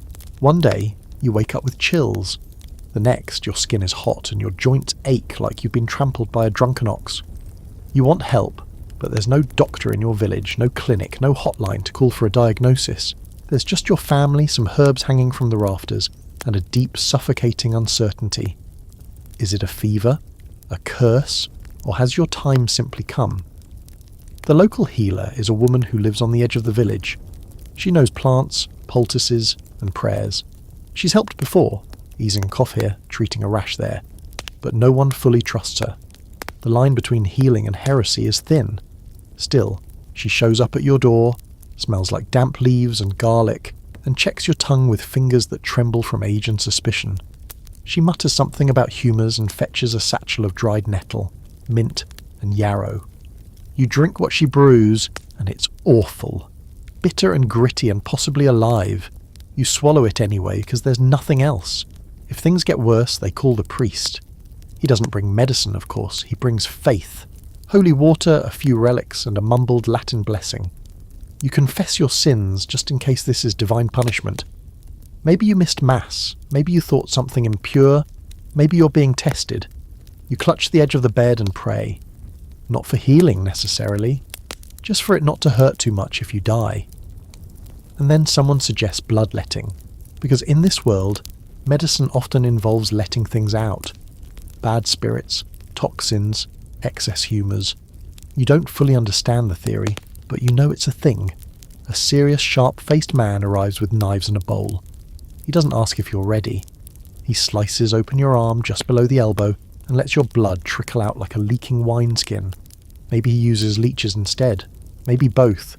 You faint, or nearly do. Everyone says you'll feel better soon. You don't. Medicine in the Middle Ages is an alchemical mess of superstition, guesswork, and ancient theory. The dominant model is still based on Galen, 4 humours: blood, phlegm, black bile, and yellow bile. If you're sick, it means they're out of balance. The cure? Adjust the humours. That could mean purging, sweating, fasting, or applying disgusting things to disgusting places. Honey and ashes for wounds, warm urine for earaches, dung poultices for swelling. You've heard it all. You've tried most of it. Sometimes bizarre cures are taken seriously. You've seen people collect moss from skulls in graveyards, grind it into powder, and eat it for seizures. You've watched a neighbour tie a dead toad around their neck to cure a sore throat. People wear amulets made from wolf teeth, blessed rings, or dried bat hearts to ward off disease. You don't mock it. When your body feels like it's unravelling from the inside out, you'll try anything. What about surgery? Only in the most nightmarish cases. A hernia might get poked and bandaged. An abscess might be lanced with a hot knife. There's no anaesthesia, just ale and screaming. Surgeons are usually barbers by trade. They cut hair, pull teeth, drain boils. Their tools are iron, blunt, and unwashed. Your survival depends less on the procedure and more on luck. Infection kills more people than the illness ever did. Here's your quirky historical fact. Some monasteries had surprisingly advanced medical knowledge. They preserved Greek and Roman texts, grew medicinal herbs, and maintained basic hospitals. If you live near one and they let you in, and that's a big if, you might get relatively decent care. But for most, these monastic healers are distant and inaccessible, so you go to the herb woman or the barber, or you just wait it out. There's ongoing debate among scholars about how effective medieval medicine really was. Some argue that while it seems primitive by modern standards, many herbal remedies were genuinely helpful. Lavender for anxiety, garlic for infection, willow bark for pain. Others say any success was coincidence, and most treatments did more harm than good. The truth is probably somewhere in the middle. Some plants helped, most practices didn't. And then there's the plague. Not the plague, not yet, but the everyday creeping illnesses that never really leave. Tuberculosis, dysentery, influenza. You hear coughing in the village year-round. You see children with swollen bellies and blank stares. You see elderly neighbours fade slowly, until one morning they just don't get up. There's no explanation, just a slow acceptance that life is brief, and disease is faster than hope. If you're a woman, illness adds layers of danger. A fever during pregnancy, death. A difficult birth, death. A breast infection while nursing, possibly death. No one talks about these things openly, but every woman you know has lost someone. A sister, a mother, a child. You keep going because there's no other choice. Eventually your fever breaks, or it doesn't. If it does, people say it's a miracle. If not, you're laid out on a wooden plank, washed by cold hands, wrapped in cloth, and buried before your body attracts rats or spirits. No autopsy, no diagnosis, just a vague memory in the minds of your neighbours. She was always pale, someone says. Probably too much bile, someone else adds. And if you survive, you don't bounce back. There's no convalescence. You get up and get back to work, still weak, still coughing, still leaking from somewhere. No one has time for recovery. The cows need milking, the fields need tending. Your life presses forward, illness or no. You wear your sickness like a second skin and move on. So no, medieval medicine doesn't heal you. It doesn't reassure you. It doesn't give you peace of mind. But it does teach you one thing. Your body is not your own. It belongs to the seasons, to the saints, to the humours and the healers and the ancient half-remembered rituals whispered from mother to daughter. And somehow, against all odds, you're still breathing. You're bored. Not in the scrolling your phone, nothing on Netflix kind of bored. This is deep, medieval boredom. The aching kind. The kind that sets in when you've been staring at the same pig for 2 hours while stirring a pot that refuses to boil. You work hard, yes, but there are long stretches of time where nothing happens. No books, no radio, no stories except the ones you already know by heart. The world is quiet except for the chickens, the occasional scream of a neighbour, and the wind scraping through the thatch. So when something does happen, something truly out of the ordinary, everyone shows up. That's right. Today's entertainment is a public execution. You hear the bells first, then the shouting, then the uneven beat of a drum as the village reeve rounds up the people, yelling something about justice and God's wrath and how this'll teach 'em. Everyone drops what they're doing. No one wants to miss it. Public punishment is a break in the monotony, a chance to bond with neighbours, a spectacle, like a travelling circus if the circus had more ropes and fewer clowns. The condemned is already in the square by the time you arrive. Maybe it's a thief, maybe a murderer, maybe someone caught poaching rabbits or insulting the wrong nobleman. It doesn't really matter. The specifics blur once the punishment begins. They're tied up, dirty, terrified, trying to shout over the crowd's jeers. Some people throw rotten vegetables, a few throw rocks, someone brings their kids. It's considered an important lesson in morality. The options for execution or punishment are plentiful. If it's hanging, there's a rope, a crude wooden scaffold, and the slow, awkward drop that rarely snaps the neck right away. You've watched people kick for minutes, faces turning purple, legs twitching like caught fish. If it's worse, say heresy or treason, then you're in for a whole other kind of show. Burning, flaying, drawing and quartering. You try not to watch. You can't look away. The village square fills up, the same place where you buy onions, trade eggs, or sit during feast days. Now it smells like smoke, sweat, and fear. The priest says a prayer. The executioner, usually a local man paid in food or favours, lifts his axe or tightens the noose or lights the fire, and the crowd leans in. Everyone wants to feel something. Justice, fear, superiority, or just something. Anything to break the flatness of everyday survival. Children watch. You did too when you were little. It made you sick at first. You cried the first time. You were told to hush, told that this is life, told that if you don't behave, it could be you up there someday. That fear stayed with you. You still feel it, like a pressure in your chest every time someone's accused of something. Guilt or not, you know how this ends. And here's a fun, bizarre fact. Sometimes, executions doubled as festivals, especially for major crimes or notorious criminals. Merchants would set up booths. People would sell pies. There might be musicians. Imagine going to a fair where the headline act is someone getting their hand chopped off. You might even win a goose feather doll if you guess the time of death correctly. It's grotesque. It's surreal. It's totally normal. Punishments weren't just about death, though. Often they were designed to humiliate. Stocks, pillories, floggings, all done publicly and with full audience participation. If someone's been caught lying or stealing, they're locked in a wooden frame in the middle of town, their head and hands trapped, exposed to the weather, birds, and everyone's worst instincts. People spit, they shout insults, kids throw things. It's not just about punishment, it's about making an example. And then there's the darker, quieter side. Punishment without fanfare. If someone offends the local lord, the reeve might drag them away in the night. No trial, no ceremony, just a long walk into the woods and a shallow grave. People whisper about it, but no one investigates. Justice here is not about truth. It's about power. You don't need evidence. Just a loud enough accusation, and the right people angry at the right time. There's scholarly debate over whether medieval justice was primarily punitive or performative. Some argue that public punishments were meant to enforce order, to show people what happens when rules are broken. Others suggest that they served more as social rituals, group therapy through violence, a cathartic release for a repressed and overworked population. Both may be true.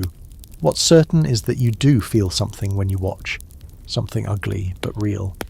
You think about what could land you in trouble, saying the wrong thing, looking at someone the wrong way, owning something the Lord claims, being born in the wrong body, being too clever, too poor, too unlucky.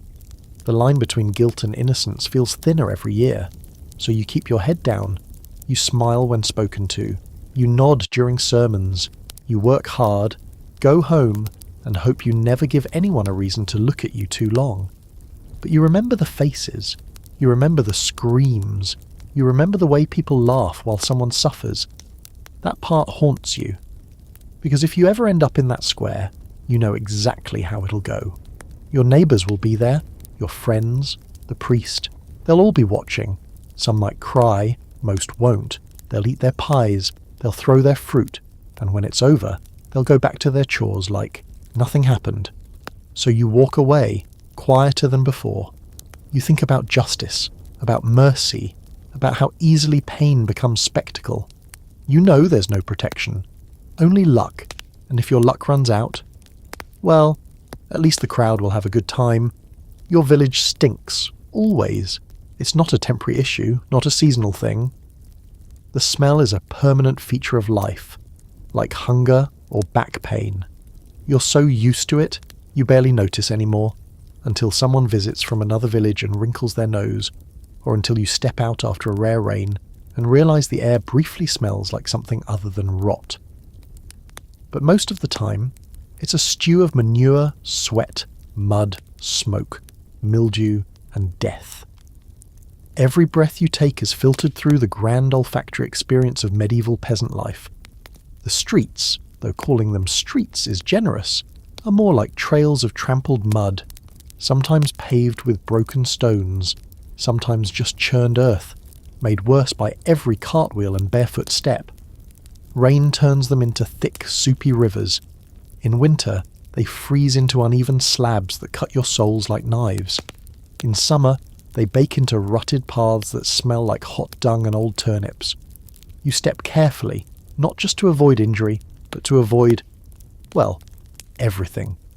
You see, there's no sewage system. None.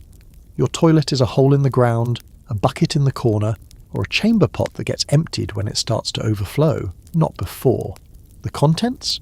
Dumped in the alley, behind the house, or into the street if you're especially bold or lazy.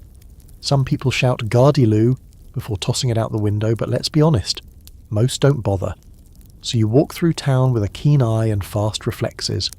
One wrong step and it's all over your shoes, which, by the way, are made of stitched leather and dreams and are barely hanging on. Animals roam freely. Pigs, chickens, goats. You might own them technically, but they live half-feral lives, wandering between huts, nibbling on scraps and dropping dung wherever they please. And they're not the only ones. Stray dogs, rats, fleas. They're part of the ecosystem. No one gets rid of them because no one can. They reproduce faster than you can trap them.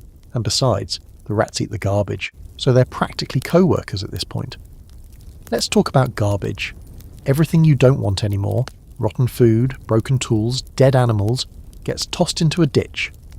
There might be a designated waste pit on the edge of the village, but let's not kid ourselves. If it's closer to just chuck it into the nearest field, people will do exactly that. There's no organised clean-up, no weekly waste collection. That's future world thinking. Here, the ground swallows your trash. Sometimes. Other times, it just festers. And then there's the water situation. Wells are shared and open to everything. Kids, dogs, rats, disease. Buckets lower into them and splash. Around. Sometimes people fall in. Sometimes people die in them. You're supposed to boil the water before drinking, but let's be honest. You rarely have the fuel to spare. So you just drink and hope your body is tougher than whatever was floating in there last week. Here's a weird historical fact. Some towns and cities did try to clean things up. Medieval London, for example, had public ordinances about waste disposal and designated latrine zones. But enforcing these rules was another matter. People ignored them constantly. Punishments were light, and even when someone did build a latrine or cesspit, it often leaked into the street, into the well, into your general quality of life. There's still debate among historians about how bad the smell really was. Some argue we exaggerate, projecting our modern standards backward. Others point to endless records of complaints, pestilence, and the literal piles of filth uncovered in archaeological digs. Either way, it wasn't great. Cities were worse than villages, but rural life had its own special brand of stink. Your home doesn't escape the smell either. You live in a one-room hut made of wood, mud, and despair. The floor is dirt. You sleep beside animals in the winter. The roof leaks. Smoke from the central hearth clings to everything. Your clothes, your skin, your food. You don't have a chimney, so the smoke curls around inside like a lazy ghost, stinging your eyes and coating the rafters with black grease. You wake up coughing more often than not. Inside, you store everything: tools, food, people, and filth. You might hang herbs to dry from the ceiling, but below them is a heap of old straw, broken baskets, and someone's forgotten shoe. Cleaning means sweeping dirt into a pile and then wondering what to do with it. The dust never really goes away. It just migrates. You tamp down what you can and ignore the rest. The church smells too, by the way. You go for Mass and are hit with a bouquet of wax, mildew, unwashed hair, and incense. The priest bathes even less than you do, but somehow smells like wine and guilt. The pews creak with mould. The altar cloth is probably older than you, and yet, this is considered the cleanest place in town. Some days the smell is so overwhelming it makes your eyes water, especially in the summer, when heat magnifies everything. The outhouse, unusable, the streets, swarming with flies, dead animals, left to rot until someone needs the bones. You tie a cloth over your mouth and try to breathe through it. Doesn't help much. Still, you adapt. You stop noticing, in a way. Your brain tunes out the horror and files it under normal. You do what you can. Hang rosemary by the door. Burn sage or lavender when you have it. Sprinkle rushes on the floor to soak up muck. Change them once in a while, or at least when they become indistinguishable from compost. The smell is a presence. You live with it. You work with it. You even sleep with it. Eventually it becomes part of you. Your skin holds it. Your clothes carry it. You walk into a neighbouring village and people know exactly where you're from based on your personal aroma. No perfumes, no scented candles, no bubble baths. Just the honest, earthy stench of hard, medieval living. So yes, your town stinks. But so does every other one. That's just life. It's not pretty. It's not clean. It's survival. And honestly, you've smelled worse. You didn't sign up for this. One day you're just minding your business, working the fields, trying to keep your family alive, maybe worrying about that weird swelling on your ankle. And then boom, a man on a horse rides into town shouting about the Holy Land and how you need to grab a rusty blade and walk across the continent to kill some strangers. Welcome to the Crusades. You've officially been voluntold. The church says it's a sacred duty, that there are infidels occupying Jerusalem and God wants it back, that your sins will be wiped clean if you take up the cross and march off to die somewhere far, far away. You're not really clear on the politics. Geography is vague. But what you do understand is that the priest is yelling from the pulpit about eternal glory and how this will be the defining moment of your pathetic life. Also, if you go, you get out of taxes for a bit. That part's appealing. So you take the cross, which literally means someone sews a red cross onto your tunic and now you're officially a crusader. Your neighbours cheer, your wife cries, your kids look confused. You pack what little you have, a knife, some dried food, maybe a spare shirt if you're rich. You say goodbye to the pig, you walk away from your hut, and deep down you already know you're probably not coming back. The journey is long, as in hundreds and hundreds of miles on foot long. You're walking from some muddy village in France or England all the way to Jerusalem. No GPS, no maps, just word of mouth and sheer willpower. Along the way you sleep under trees, beg at monasteries and try not to die of dysentery, which is hard because everyone is sick. The food is bad, the water is worse. You're in a moving soup of unwashed bodies, clanging weapons and religious zeal. You're not alone. Thousands of others are making the same trek, some armed and trained, most not. There are noblemen in shining mail and barefoot peasants with sticks. There are entire families on the road, because why not drag your wife and baby into a war zone? Some people don't even make it out of Europe before turning back, sick or disillusioned or just dead. The rest press on. Combat, when it finally comes, is nothing like the romantic tales. No gallant charges, no glorious duels, Just chaos, sand, screaming. You might never even see the enemy before a spear finds your gut. You step on a poisoned spike. You're trampled by a horse. You get separated in the heat and die under a foreign sun with no one knowing. Your name. That's the reality. No bard will sing of it. No one's writing your story down. And if you do make it to the Holy Land, you arrive starving, sunburned, and infected with something that smells worse than the corpse you passed 3 miles back. You don't understand the language. You don't understand the politics. But you're told to fight, so you fight. Siege warfare, mostly. Hot, slow, and miserable. You sit outside walls for weeks, maybe months, flinging rocks and insults, and hoping the defenders surrender before your legs rot off. The brutality is beyond anything you imagined. Towns are sacked. Men, women, and children slaughtered. The church told you this was holy work, that killing in the name of God was not only acceptable but commendable. So you shut off the part of your mind that screams and do what everyone else does. You loot, you burn, you stab. You feel sick about it later. Maybe, but you're alive, and that's more than you can say for most. Here's a bizarre historical tidbit. During the First Crusade, when Jerusalem was finally taken in 1099, some accounts say the blood ran knee-deep through the streets. That might be poetic exaggeration, but it paints the picture. This wasn't a rescue mission. It was a bloodbath dressed up in holy robes. Some crusaders stayed. They took land, married locals, became minor warlords, but most tried to return. Fewer succeeded. The journey home was just as deadly as the way out. Disease, starvation, ambushes. You might return to your village only to find your wife remarried, your hut burned, your cow long gone. Maybe you come back with a limp, a haunted look in your eye, and a story no one really wants to hear. But some crusades never even reach Jerusalem. There are people's crusades, led by untrained mobs who get lost, cause chaos, and are annihilated before even reaching the Mediterranean. One especially tragic example is the Children's Crusade, where thousands of kids set off to reclaim the Holy Land, convinced God would part the seas.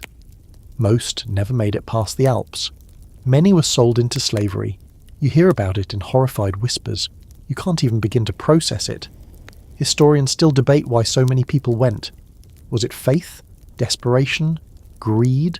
A desire for adventure? Probably all of the above.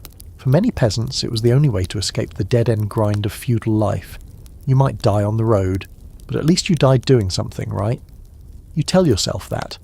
It helps when the hunger gnaws, or the wound festers, or your friend coughs himself to death beside you.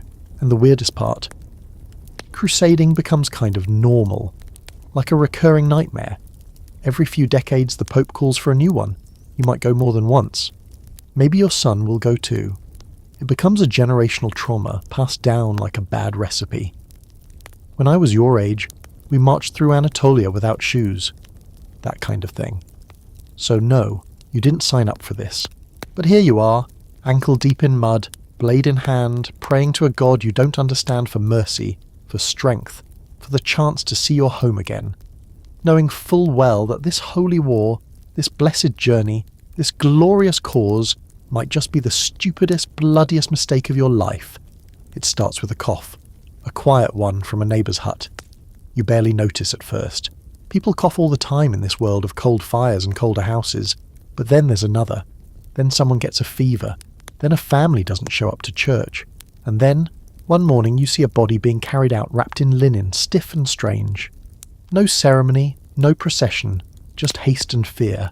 That's when you know, it's here again, the plague. You don't know the word bacteria, you don't know how disease spreads, but you understand patterns, and this pattern, the quickening rhythm of death, is familiar now. Maybe not to you personally if this is your first time, but to the world. This is a memory etched into the soil. People whisper it like a curse, the great pestilence, the Black Death. You just call it the sickness, and it makes the air feel thick and the days feel shorter. At first everyone pretends it's not what they fear. It's just bad luck, just a cold, just one family. But then it's 2 families, then 5, then the whole village seems to go quiet. Children stop playing, the market stalls stay empty, people begin hanging sprigs of herbs over their doors, rosemary, sage, thyme, whatever they think might ward off death. They cover their faces with cloth soaked in vinegar. Some burn incense inside their homes, hoping the smoke will cleanse the air. It doesn't, but you do it anyway because it's better than nothing. And then the boils come. Huge black swellings in the neck, armpits, groin. They stink. They ooze. They burst. People scream in the night, begging for God's mercy, clawing at their skin. You hear stories of people dying within hours of their first symptom, of whole families collapsing within days. One day you walk past a home that was bustling with life, and now it's just silent. The door is ajar. You don't go in. Some try to flee, but flight is dangerous. Roads are filled with travellers, hungry, afraid, half mad. Some towns refuse entry to strangers. You could be turned away at sword point. Or worse, killed for fear of spreading the disease. So you stay. Because where would you go, really? This is your home. If the plague wants you, it will find you. You know that. Everyone does. The priest tells you to pray harder, that this is punishment for sin. Maybe he's right. You confess twice in 1 week, just to be safe. You light candles until you run out of wax. You whisper every prayer you know until the words lose meaning. And still, people die. The priest dies. You bury him yourself. Or you think it's him. The face was too far gone to be sure. Here's your unsettling historical fact. During the height of the Black Death, people buried their loved ones in mass graves. Hundreds, sometimes thousands of bodies dumped into long, shallow trenches. There were too many dead and not enough diggers. So you do what people did. You dig with your hands when the shovels break. You try not to look. You try not to breathe. Rats crawl through the alleys, fat and fearless. Fleas jump from fur to skin. You didn't used to notice them. Now they feel like harbingers. And while you still don't understand germ theory, you start making connections. One man brings goods from another village, and everyone who buys from him gets sick. A woman washes the clothes of a plague victim and dies within the week. You start to fear contact. You stop hugging your children. You stop touching your face. You wash your hands obsessively. No soap, just water. But it gives you a tiny sense of control in a world unravelling fast.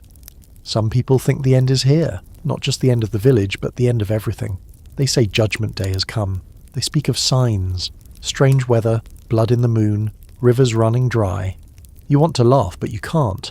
Not when half the village is already gone and the other half is digging graves or locked in their homes, whispering prayers through boarded-up windows. And then the flagellants arrive. You hear the chanting before you see them. A line of men, shirtless, blood streaming down their backs from self-inflicted lashes, walking barefoot through the mud, howling hymns into the wind. They believe self-punishment will cleanse the world, that their suffering will buy forgiveness for all. Some people join them, others spit. The church tries to suppress them, but in the chaos they spread like wildfire. You watch them pass with a numb kind of awe. They bleed so much and still they keep walking. There's scholarly debate over just how deadly the plague was. Some estimates say 1/3 of Europe died. Others say half. It varied by region. In some villages no one survived. In others, only a few were lost. But wherever it struck, it shattered the illusion of control. You see nobles dying beside peasants, monks beside merchants. The plague doesn't care about status. That's one of the few things you admire about it. It's fairness. Eventually it ends. Not suddenly, not with a miracle. Just gradually. Fewer coughs, fewer screams, more days without a death. People start leaving their homes again. The church bell rings once more. You blink in the sunlight, wondering if it's real. You step over weeds that have grown through the floorboards. You count the faces that are missing. You say their names quietly and hope they hear you. The village is smaller now, quieter, but you're still here. That means something. It means you've endured. You gather with others to mourn, to eat, to talk. You share stories of those you lost. You hold hands again, cautiously. You try not to wonder when the next wave will come, because deep down, you know it's not if, it's when. So you rebuild. You plant crops, you wash linens in boiling water, you burn rosemary in the doorway, you keep an eye on the rats, and when someone coughs, you flinch, but only for a moment, because you can't live in fear forever. Even in a world that keeps trying to kill you, life pushes on. You don't know what science is. You wouldn't recognize a microscope if it fell on your head. Instead, you live in a world where the invisible forces that shape your life, disease, weather, fortune, misfortune, are blamed on something far more immediate: superstition. Not just belief in the supernatural, but an entire system of survival based on whispers, old wives' tales, and rituals passed down like sacred family recipes. You do what you're told, not because you understand it, but because not doing it could mean famine, or death, or worse. Everything has a meaning. A bird flying in from the east before sunrise? Bad omen. A dog howling at night? Someone's going to die. You grow up learning these things the same way modern kids learn math. Except this math says that if you leave your shoes upside down, your cows will stop giving milk. And if you spill salt, you must throw some over your left shoulder immediately, because everyone knows that's where the devil stands. You carry charms. You say blessings before planting. You hang horseshoes, dried herbs, or bones above your door, depending on what's been going wrong lately. A string of garlic to keep spirits out. A lump of iron in your pocket to ward off fairies. Yes, fairies. Not the sparkly Disney kind, but ancient, vengeful woodland spirits who will steal your baby, switch it with a shriveled imp, and leave you raising a changeling that screams all night and never grows. That's just normal folklore. Your world is alive with hidden threats. Witches are real. Curses are real. The woods are full of eyes. There are places you don't go, not because anyone forbade you, but because no one ever goes. An old stone circle, a pond that never freezes, a certain tree with a hollow trunk. You walk the long way around, even if it means another mile on cracked feet. You don't question it. You just do it. Because someone once didn't, and they were never quite the same afterward. Here's a delightfully strange historical tidbit. People in medieval Europe believed that sneezes expelled evil spirits. So every time someone sneezed, they were immediately blessed. God bless you. Not out of politeness, but as a spiritual intervention. Same with yawning. If your mouth opened too wide, something might slip in. A devil, maybe. So cover your mouth, say a prayer, light a candle, sprinkle holy water, just in case. Astrology plays a big role in this too. The stars decide everything. Not metaphorically, literally. If you're born under the wrong alignment, people might whisper about you. Some midwives consult the heavens before. Delivering a baby, hoping to avoid bad signs. A solar eclipse? Terrifying. The sky itself turning against you. People hide, pray, weep, prepare for disaster. You might not understand the constellations, but you feel their power. And everyone agrees the stars are watching. Superstition isn't limited to personal rituals. It guides farming, travel, marriage. You don't plant on certain days. You don't dig new graves during a full moon. You don't marry during Lent unless you want a cursed union. There are entire calendars built around these beliefs. Saints' days, lucky days, dangerous days. You live by them. You fear them. You don't ask for proof. Proof is for scholars and heretics. Speaking of heretics, you don't want to be labelled one. Questioning the church's view on these things could land you in serious trouble. The church tries to stamp out pagan practices, but it's like chasing smoke. Old traditions don't die easily. They just hide under a layer of Latin and incense. Your priest might publicly condemn the old charms, but he still slips a prayer into the well before a drought, just in case. Everyone says just in case. Sometimes people accuse others of causing misfortune through magic. Your cow dies? Someone must have cursed you. Your crops fail. Maybe your neighbour looked at them funny. And if a woman lives alone, collects herbs, and knows too much about healing, that's a red flag. You saw what happened last time. The ducking stool, the torchlight, the silence afterward. No one says her name now. Even objects can be dangerous. A cracked mirror, a bird flying into your window, a candle blowing out for no reason. Each small incident carries weight, meaning dread.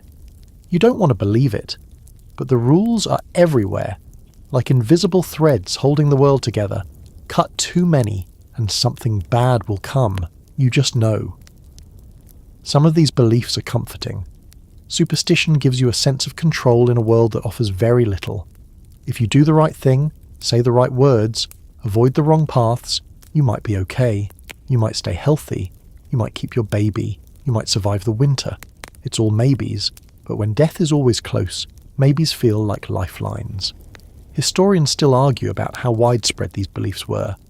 Some claim that the church successfully replaced most pagan traditions with Christian doctrine. Others say the old ways never really left. They just got new names. Saints replaced gods, rituals became blessings. But the bones underneath stayed the same, and in your village they definitely haven't gone anywhere. You believe in God, of course, everyone does. But you also believe in omens, dreams, shadows. You cross yourself when a black cat runs by. You knock on wood. You leave a bowl of milk at the edge of the forest because something in you whispers that it's better that way. You don't need a reason. You just know. Your life is guided by these invisible lines. You wake up, check the sky, listen to the wind, watch how the chickens behave. If something feels off, you trust your gut. That's how your mother lived, and her mother, and hers. You don't call it superstition. You call it wisdom. So when someone laughs at the old ways, says the stars don't matter, says ghosts aren't real, says the forest is just trees, you smile politely. Then you stay close to the fire that night. Say your prayers twice, and place a sprig of ashwood under your pillow, because they might be wrong. But you won't take the chance. You've never seen the ocean. You've never seen a desert, a mountain, a different country, or even a different dialect of your own language. The world you know is a patch of earth maybe 10 miles wide, bordered by the same muddy roads, the same crooked fences, and the same sour-tempered people you've known your entire life. You are a medieval peasant, and your world is small, unimaginably small. If you were born in this village, you will likely die in this village. You don't leave because people don't leave. Not unless they're kicked out, dragged out, or following a cross on a stick to a war they don't understand. There's no wanderlust in you. That's not a thing here. Travel is not a dreamy escape, it's dangerous. The woods are full of thieves, wolves, and worse. People who've been cast out and live like animals. The roads are worse. Bandits lurk just out of sight. You've heard stories of travellers being stripped, robbed, beaten, and left naked in the ditch. If you survive the journey, there's still the problem of strangers. Villages don't like outsiders. Strangers mean plague, crime, or debt collectors. At best, you'll be chased off with curses. At worst, you'll be tied to a post and asked what you're running from. So you stay. Everyone stays. Your feet are caked in the same mud your father walked through. You know every stone on the path to the well. You could navigate the woods blindfolded. You know the sound of every door creak in the village, every dog bark, every scream. There is no mystery here, and the only news you get comes from wandering friars, tax collectors, or drunk pilgrims mumbling about distant towns and burning cities. You listen, wide-eyed, half believing, half hoping it's all just exaggeration. Once or twice a year you go to a nearby market town. That's a big day. You put on your lice-stained tunic. You bring your chickens or your wool or whatever scraps you've saved to barter. The town is overwhelming. So many faces. So many smells. The noise is deafening. Merchants shouting, animals screaming, church bells clanging. You love it. You hate it. It's like visiting another planet, and by the time you return home you feel both bigger and smaller. Bigger because you've seen something new. Smaller because you know you'll probably never see it again. And when someone does leave, truly leave, it's a scandal. Maybe a young man joins a band of mercenaries. Maybe a girl runs off with a peddler. Maybe a widow decides she's had enough and slips away under cover of darkness. People talk about them for years. Where did they go? Are they still alive? Did they make it to the sea, or the city, or the Holy Land?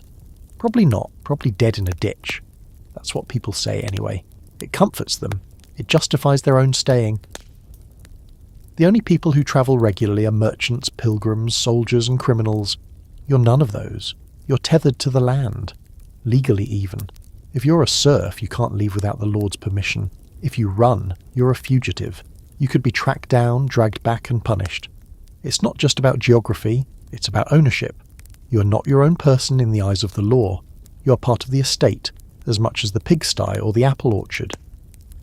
Here's a curious historical fact. Some medieval towns had walls, not just physical ones, but bureaucratic ones. To enter, you had to pay a toll. To stay, you had to be vouched for. Cities kept track of outsiders. If you wanted to settle there, you needed to find work fast or risk being expelled. That's assuming you even wanted to go. Cities were noisy, dirty, crowded, and full of unfamiliar smells. And if you got sick there, no one knew you. No one cared. At least at home, your death would mean something. There's a scholarly debate over whether peasants really were as stationary as we think. Some say there was more movement than the stereotype suggests. Pilgrimages, seasonal work, relocation due to war or famine. Others argue that such cases were rare, and the average person lived and died within sight of their birthplace. But no one denies how localized life was. You lived in a bubble, and the wider world only brushed against it from time to time like a cold breeze through the cracks in your hut. Still, you dream. Not often, but sometimes. You hear a story from a traveller, a song about a distant city with spires that pierce the sky, or a tale of mountains where giants sleep beneath the snow. You let your mind wander for a while.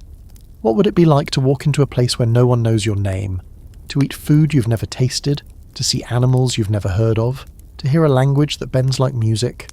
The idea tickles something deep inside you, but then someone calls your name, hands you a bundle of hay, and the dream dies in your palm.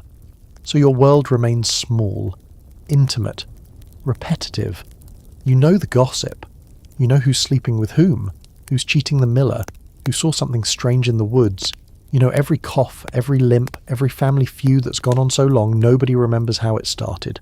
There's comfort in it, predictability, safety of a sort, but also a kind of quiet despair. Because deep down, you know that the world is bigger than this. You just weren't born into the kind of life that gets to see it. And if you do leave, by some miracle, if the crops fail, or the plague returns, or the reeve tries to kill you and you flee into the night, you'll carry your village with you like a ghost. You'll dream of the smell of smoke in the rafters, of the sound of your neighbours coughing, of the crunch of frost under your feet.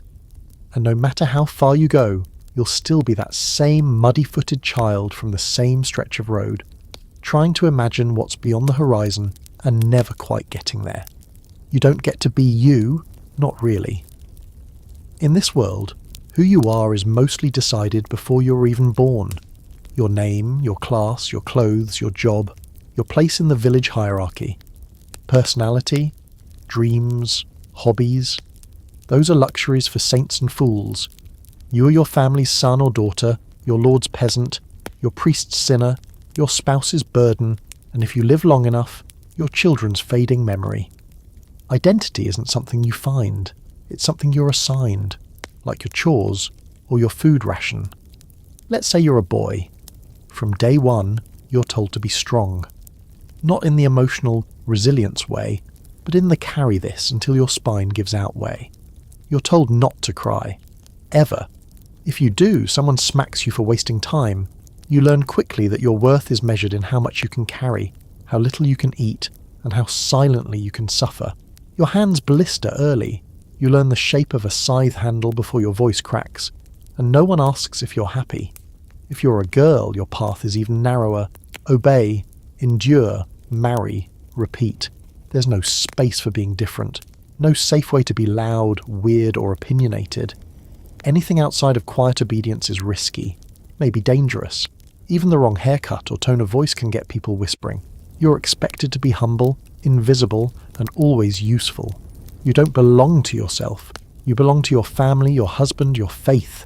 And if you refuse, there's always a convent or a lonely life as that strange woman in the woods. Either way, people will talk. But let's say you were different. What then? Maybe you're a man who doesn't like fighting, who'd rather weave or draw or just sit and think. People notice. They don't say much at first, but the looks are enough. Then come the jabs. Soft, lazy, not right. You find yourself alone more often, not invited to the harvest ale feast. Your father gets cold. Your brothers pretend you're not there. You try to make yourself smaller, quieter, less you. It doesn't help. Or maybe you're a woman who doesn't want children, who dreams of something else. Writing, maybe, healing, running a business. But there's no space for that. You push those dreams down like weeds, but they always grow back. And eventually someone notices. You're too old to be unmarried, too quiet to be trusted, too smart to be safe. People call you cursed, odd, unnatural. You start to agree with them. Now imagine being really different. Being queer in a world where the word doesn't even exist. You have feelings you can't explain. For people you're not supposed to look at that way. You don't have the language, just the burning knowledge that something inside you doesn't fit the mold. You hide it. Of course you do, because the church says it's sin. because the village says it's sickness, because there's nowhere to go, no one to talk to, no word for what you are that isn't an insult or a death sentence. Historical record is full of silence on this topic, and yet, if you read between the lines, letters, poems, confessions, there were people like you, hidden lives, secret loves, affection written in riddles and metaphors, in the margins of holy books and the corners of paintings. People who carved out tiny pockets of themselves where no one else could reach. It wasn't safe, but it was real. Even your clothes aren't yours. They're chosen for you, based on your role, your gender, your station. Wool, coarse and scratchy, brown or grey, patched until it looks like bark. If you wore something too fine, people would accuse you of pride, or worse, stealing. If you were rich and dressed beneath your station, you'd be mocked for acting like a peasant. Fashion isn't self-expression, it's code, a uniform that announces your rank before you even speak. You don't get to be a teenager either. That phase, awkward, rebellious, full of possibility, doesn't exist here. You go straight from child to adult as soon as your body decides it's time. There's no delay. You get married, or shipped off to work, or apprenticed to someone twice your age who doesn't care how you feel about it. You might be 13 and carrying a plough, or 14 and nursing your second child. You're expected to accept it without complaint. But there's one place where you feel like yourself, even if no one else sees it. At night, in the quiet when the fire's low and everyone's asleep. You think, you remember yourself, the version of you that isn't always working or pretending or surviving. Maybe you hum a song you made up. Maybe you trace patterns in the dirt with your finger and imagine they're roads to somewhere else. Maybe you whisper things you'd never say aloud. In those moments, you're still in the same hut, same rags, same life. But inside, you feel larger, like you exist beyond it all. Here's your quirky historical detail. In some villages, people believed that dreams were a glimpse of your true soul, that the person you became when you slept, the one who flew or wept or spoke to animals, was closer to your real self than anything you showed during the day. So maybe, just maybe, there's space for the parts of you that don't fit the script. But only in dreams. There's academic debate over how much room medieval society left for personal identity. Some argue that people didn't think of themselves as individuals the way we do now, that the idea of a private self didn't exist. Others say that even in the tightest systems, people found ways to be themselves, through storytelling, through tiny rebellions, through moments of quiet defiance. Either way, you know how it feels. You know the weight of pretending. So you carry your secret self, wrapped tight like a hidden charm. You show the world what it wants to see. The dutiful child, the faithful wife, the hard-working peasant. But under it all there's still you, half-formed, hungry, dreaming of a world where you could stretch out, say what you really mean, wear what you like, love who you love. A world that probably doesn't exist. Not here, not now, but maybe someday. You're exhausted, but you're not allowed to stop. The sun hasn't even risen yet, and already your hands are red with cold, clutching at damp wood and stiff fabric as you prepare for another brutal day. This is what labour means in your world. Not meetings, not busy work, not the kind of hard day people complain about when their bread is stale. Real labour. Back-breaking, soul-sapping, body-destroying labour that starts in childhood and ends only when you collapse for good. Every day has its rhythm. You wake, you work, you eat. If there's food, you work again, and then sleep. Repeat. There are no days off. The land doesn't wait. The animals don't wait. Hunger doesn't wait. The few holy days off are usually filled with mandatory church services, feast preparations, or, if you're lucky, getting drunk enough to forget how sore your body is. But even then, someone still has to milk the goats and fix the fence the pigs broke through again. Your body is not your own. It belongs to the seasons. In the spring, your muscles ache from turning soil, planting seeds, patching roofs, fending off mudslides. In summer, you're hauling water, cutting hay, picking berries until your fingertips bleed purple. Autumn is harvest, sun up to sundown, sprinting against the threat of frost. And winter? Winter is brutal in a quieter way. hauling firewood through snow, digging out frozen paths, huddling by the hearth and hoping you made enough to survive until the next thaw. The tools you use are crude, heavy, and designed more to survive than to spare your spine. Axes, hoes, scythes, pitchforks, all made from rough iron and worn wood. No ergonomic handles, no safety tips, just years of splinters and blisters until your palms are leathery enough to take it. If something breaks, you fix it, or do without. No store, no replacements, just you and a rusting nail, trying to hold the world together. You have no choice but to start working early. Children aren't children in the modern sense. By the time you can walk, you're helping. Feeding chickens, gathering eggs, scaring birds from the fields. By 7 or 8, you're doing real labour, carrying water, mending clothes, watching siblings. By 10, you're nearly indistinguishable from a small adult, just smaller and easier to push around. And the work doesn't stop when you're sick, or hurt, or grieving. You could be limping from an infected toe or barely holding yourself up after burying your own child, but the grain still needs to be threshed. If you don't do it, no one else will.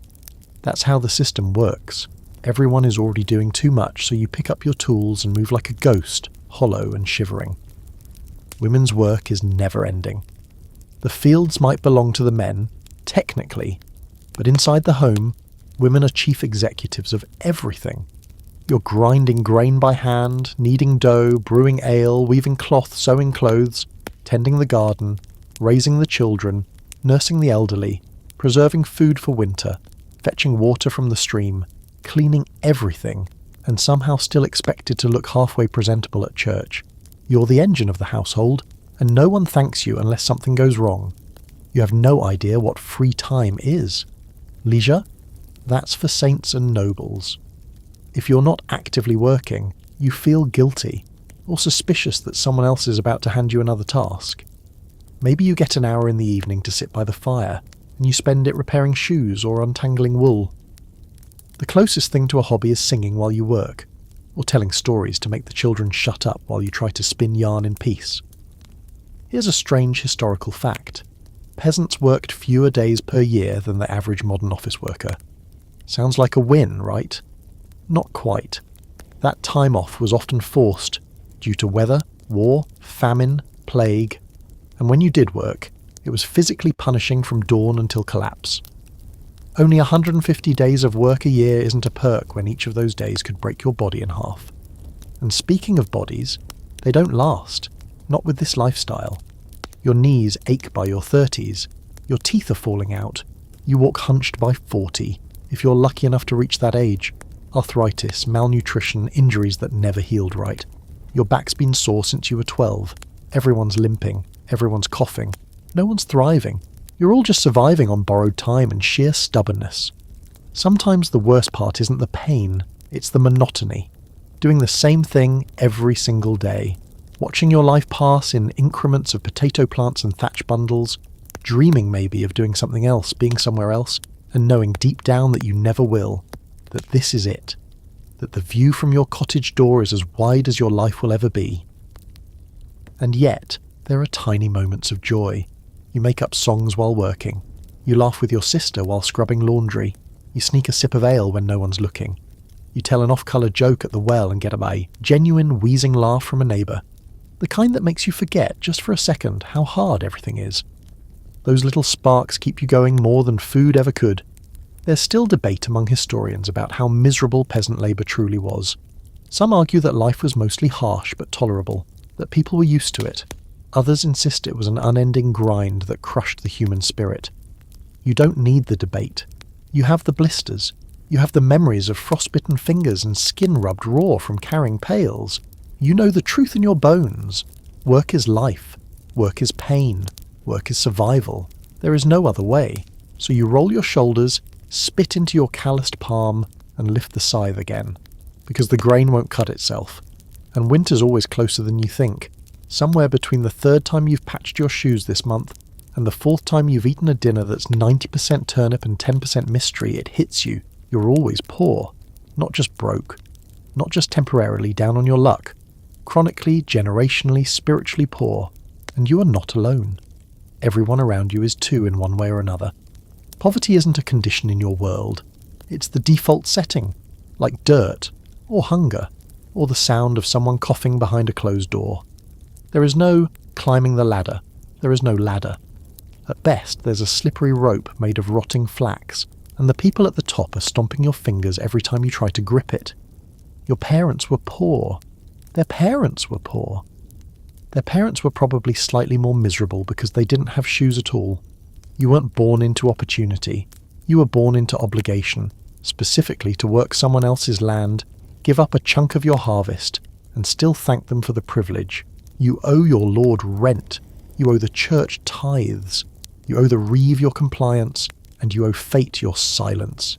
Every bite of bread you eat is a minor miracle, not because you can't make bread, but because getting to the part where you have flour, fire, and a minute to breathe requires overcoming at least 6 separate disasters, 5 of which involve rats.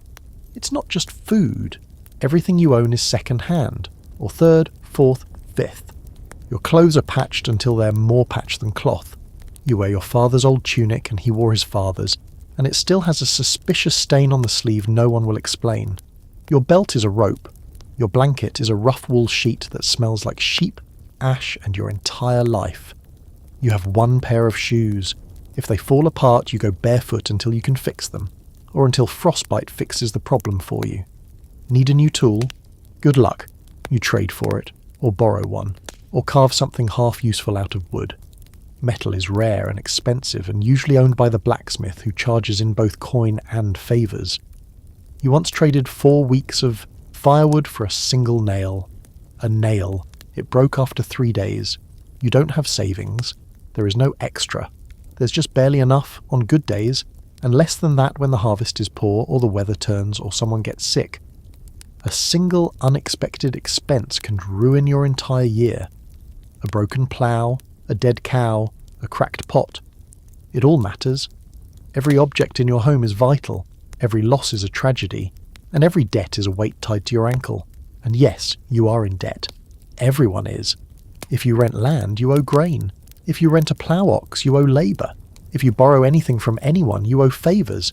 And favours in a small village are remembered forever. You helped someone once when they were desperate. They'll forget. But if you don't help them next time, they'll remember until the end of time. That's the economy. Mutual resentment, held together by desperation and grudging dependency. Here's a fun, totally depressing historical fact. Many peasants in medieval Europe were actually bound to the land, serfs. That means you legally couldn't leave without your lord's permission, couldn't marry without approval, and couldn't inherit without coughing up a hefty relief fee. You weren't a slave exactly, but freedom wasn't on the menu either. The land was your prison, and your cell was made of wheat. There's still academic debate about whether medieval poverty was absolute or relative. Some say people got by with what they had, and it wasn't that bad because expectations were low. Others argue that starvation, disease, and constant debt create a quality of life that is, by modern standards, nearly unthinkable. Either way, you're not comforted. Whether it's bad or very bad doesn't change the fact that your dinner is boiled weeds and your mattress is straw full of beetles. And yet, wealth exists. You see it. Not often, but enough to know it's real. The Lord rides by on a tall, well-fed horse, wearing a cloak made of fur and arrogance. The priest has silver chalices and wax candles and books written in a language you can't even hear without feeling small. The merchant who passes through once a year has a cart full of bright fabrics, glass beads, and strange fruits. You look at it all, stunned. It's beautiful.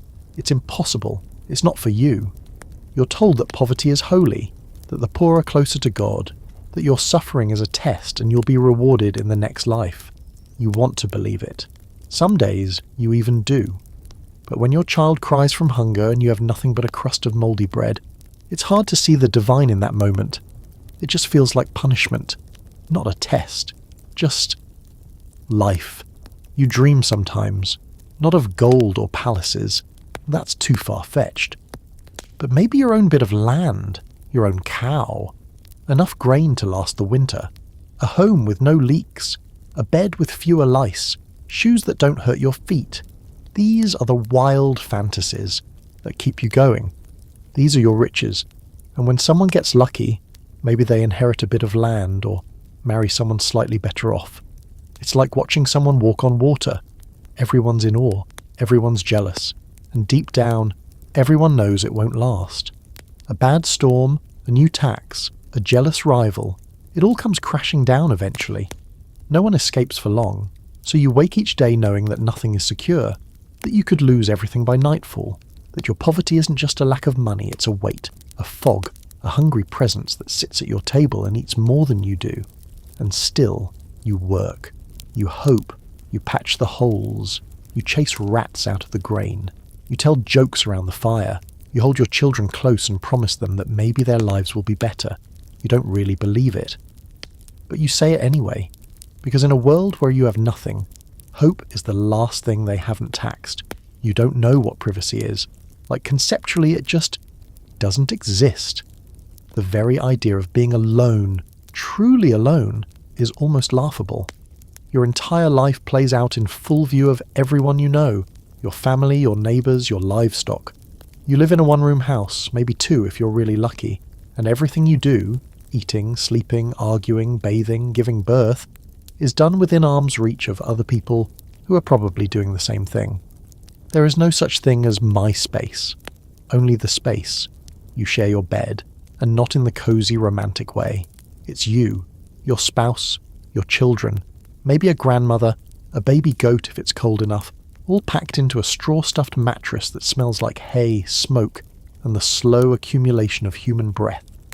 If someone has fleas, you all have fleas. If someone kicks in their sleep, you just take it. If someone farts, well, congratulations, you all get to share that moment. Even going to the bathroom is a group experience. There's an outhouse if you're lucky, a communal one if you live near others, or just the edge of the woods if you don't. Either way, there's no lock on the door, there's often no door at all. You learn to ignore the fact that someone is relieving themselves 5 feet from where you're churning butter or reciting the Lord's Prayer. You look away. You keep talking. You pretend this is normal because it is. Sound travels through walls. Scratch that. Everything travels through walls, because your walls are barely walls. Woven wattle coated in daubs of mud and straw, they breathe in the wind, creak when someone turns in bed, and let through every cough, sneeze, whisper, moan, and muttered curse. If your neighbour stubs their toe in the night, you hear it. If a couple gets a little too frisky behind a thin partition of hanging cloth, everyone hears it. You learn to live with it, or at least pretend you do. You can't hide when you're sick. People see your grey face, your trembling hands. They hear your gut gurgle. And when you're dying, that's a whole production. Your whole family gathers around the bed, or the floor where you've collapsed. Someone wails. Someone holds your hand. Someone, inevitably, makes it about themselves. There's no dignity, no clean white sheets or quiet final moments. You die the way you lived, surrounded, uncomfortable, probably cold, and trying not to wet yourself. Here's a delightfully awkward historical fact. In many villages, bath time was a public event. Communal bathhouses existed, and when they didn't, people bathed in rivers or shared wooden tubs in the kitchen. Modesty. That's for nobles and nuns. You scrub your armpits while your sister washes her feet. If you're extra lucky, someone heats a pot of water over the fire and you all take turns pouring it over yourselves. By the time the last person gets in, it's basically soup. Family soup. Speaking of nobles, they did have privacy, sort of. If you were wealthy enough, you had a chamber, your own room, maybe even a privy. But even then, there were servants, pages, chambermaids, guards, all watching or waiting just outside. Privacy for them meant a door that closed and a bed that wasn't directly next to a goat. For you, it means stepping outside for 5 minutes to stare at the sky and pretend the silence is yours. There's scholarly debate about when the modern sense of privacy developed.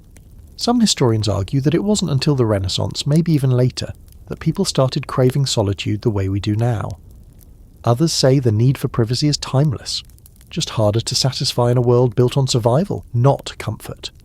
You don't need the debate, you just know that sometimes you dream about being alone. Not forever, just for a minute, just long enough to think. But thinking is dangerous.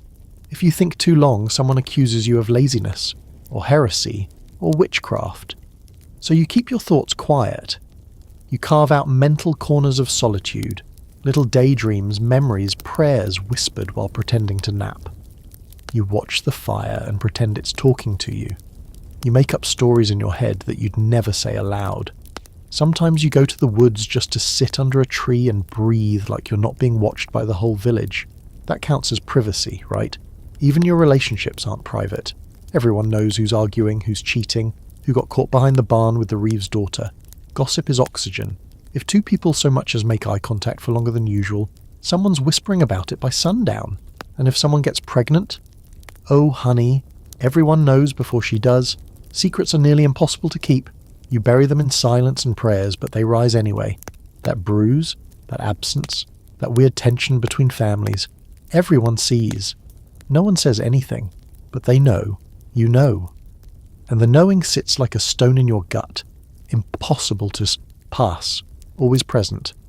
And yet, despite all this, there's a strange intimacy to it. You know people deeply, not through curated conversations or guarded facades, but through proximity. You know how your brother breathes when he's anxious. You know your mother's footsteps from 10 paces away. You know which scream means someone stubbed their toe and which one means something's actually wrong. There's no hiding here, which means there's no pretending. Not really, but it wears on you. The constant presence of others, the never-ending noise, the sheer impossibility of just being without being seen. You sometimes wonder what it would feel like to be truly alone. To walk into a room, close the door, and not hear another soul. To not be needed. To not be noticed. Just for an hour. You probably won't get that. Not in this life. Not in this village. Your every breath, step, and choice is part of the communal rhythm, and while it holds you up, it also holds you in. You're never alone. Not really. Not ever. And some nights, that makes you feel safe. Other nights, it makes you want to scream into a pillow, if you had one. You wake up choking on smoke again. Not from fire, at least not a wild one, but from your own hearth, whose smoke has decided once more that the ceiling is just as good a direction as the chimney. Your eyes sting. Your nose runs. The entire hut smells like damp wood, ash, and whatever your cousin tracked in on his boots. And it's not just today, it's every day. You live and breathe this stuff, literally. And slowly, painfully, it's killing you. You can feel it in your lungs, that tight, dry rasp when you breathe deep, the wheeze when you lie down at night, the hacking coughs that shake your ribs. You think it's normal because everyone coughs. Everyone's always coughing.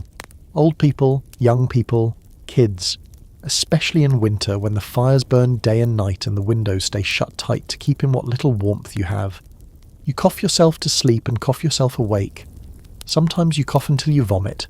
Sometimes you vomit blood. The air in your world is, well, let's say it's not ideal. Indoors, it's a mix of smoke, mildew, sweat, rotting food, and the breath of everyone you share space with. Outside, it's dust in the dry season and damp rot in the wet, and that's before we even get to the animal droppings, the human waste, the mould, the fleas, and the occasional wafting corpse stench when someone dies and isn't found for a day or two.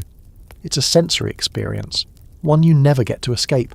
There's no such thing as clean water either. Not really. You drink from streams and wells, and the livestock does too. So does the entire village. It's all mixed together. Washing, bathing, waste. Boiling water helps if you can spare the firewood, but mostly you just take your chances. Sometimes the water looks cloudy. Sometimes it tastes like iron or moss or something worse. But what choice do you have? You're already thirsty from working all day. A little mud in the bucket never stopped you before. Illness is just part of life. You get sick, then you either get better or die. There's no real in between. And the symptoms? Oh, you've got options. Fever, chills, trembling, nausea, rashes, swelling, nosebleeds. You learn to recognise the signs, though you rarely understand what they mean. You're not a doctor. Doctors are for rich people, and even then, they usually kill you faster. Bloodletting, leeches, herbal vomit-inducing concoctions. You've heard the stories. Sometimes it's better to be poor. At least your healer uses plants. And yes, you have a village healer, or maybe just a midwife who knows things. She has no formal education, no degree. But she knows what root eases pain, what leaf reduces swelling, what bark can bring down a fever, at least sometimes. She also tells you to tie red thread around your wrist, sleep with garlic under your pillow, and pray to St. Sebastian. Does it work? Who knows? Maybe, maybe not. But it's better than bleeding from both ends while your neighbour hums hymns over you. There's no diagnosis, just guesses. You don't have bronchitis or tuberculosis. You just have the coughing sickness or the wasting or the shaking fever. You watch people fade away over weeks, their skin going pale and their eyes glassy. Sometimes they bleed, sometimes they just stop eating. And when they finally die, the explanation is always vague. God's will. The rot. The sickness that took old Marjorie's boy. That's good enough. Here's a nasty historical tidbit. It's likely that most people in medieval Europe walked around with some level of chronic illness. Parasites, infections, nutrient deficiencies, inflammation. They were all part of the baseline. You live your entire life under physical stress, eating poor food, drinking questionable water, sleeping in drafty buildings, and sharing air with the same 20 people, none of whom have washed properly in weeks. And somehow you're surprised when your teeth fall out at 30. And then there's the injuries. Nothing ever heals quite right. You cut your hand on a tool and it swells for a week. You twist your ankle and it's never quite the same again. Break a bone, that's it. Limp for life. You learn to live with pain. Not because you're brave, though you are, but because you literally have no other option. There's no physical therapy, no splints, no antibiotics, just a bandage maybe and a prayer. People fear certain illnesses more than others, the ones that spread fast, the ones that come with swelling or bleeding or madness, the ones that make people say, "Don't touch him," and back away like death is contagious, because it is. You've seen how quickly a cough in one hut becomes funerals in 5 more. So you isolate the sick, you put them in the corner, you whisper about curses, you burn their bedding after they die. And yes, they often die. Children die. A lot. Babies, especially. Sometimes they don't even get names until a week or 2 has passed, just in case they don't make it. You don't put your hopes too high. You've buried a child before, or your sister has, or your neighbour, or your mother. There's always a tiny grave somewhere nearby. Historians still debate how people coped with the constant presence of illness and death. Some believe people were emotionally hardened, used to it. Others argue that the grief was just as sharp, just as real, but forced underground by the need to survive. You've seen both.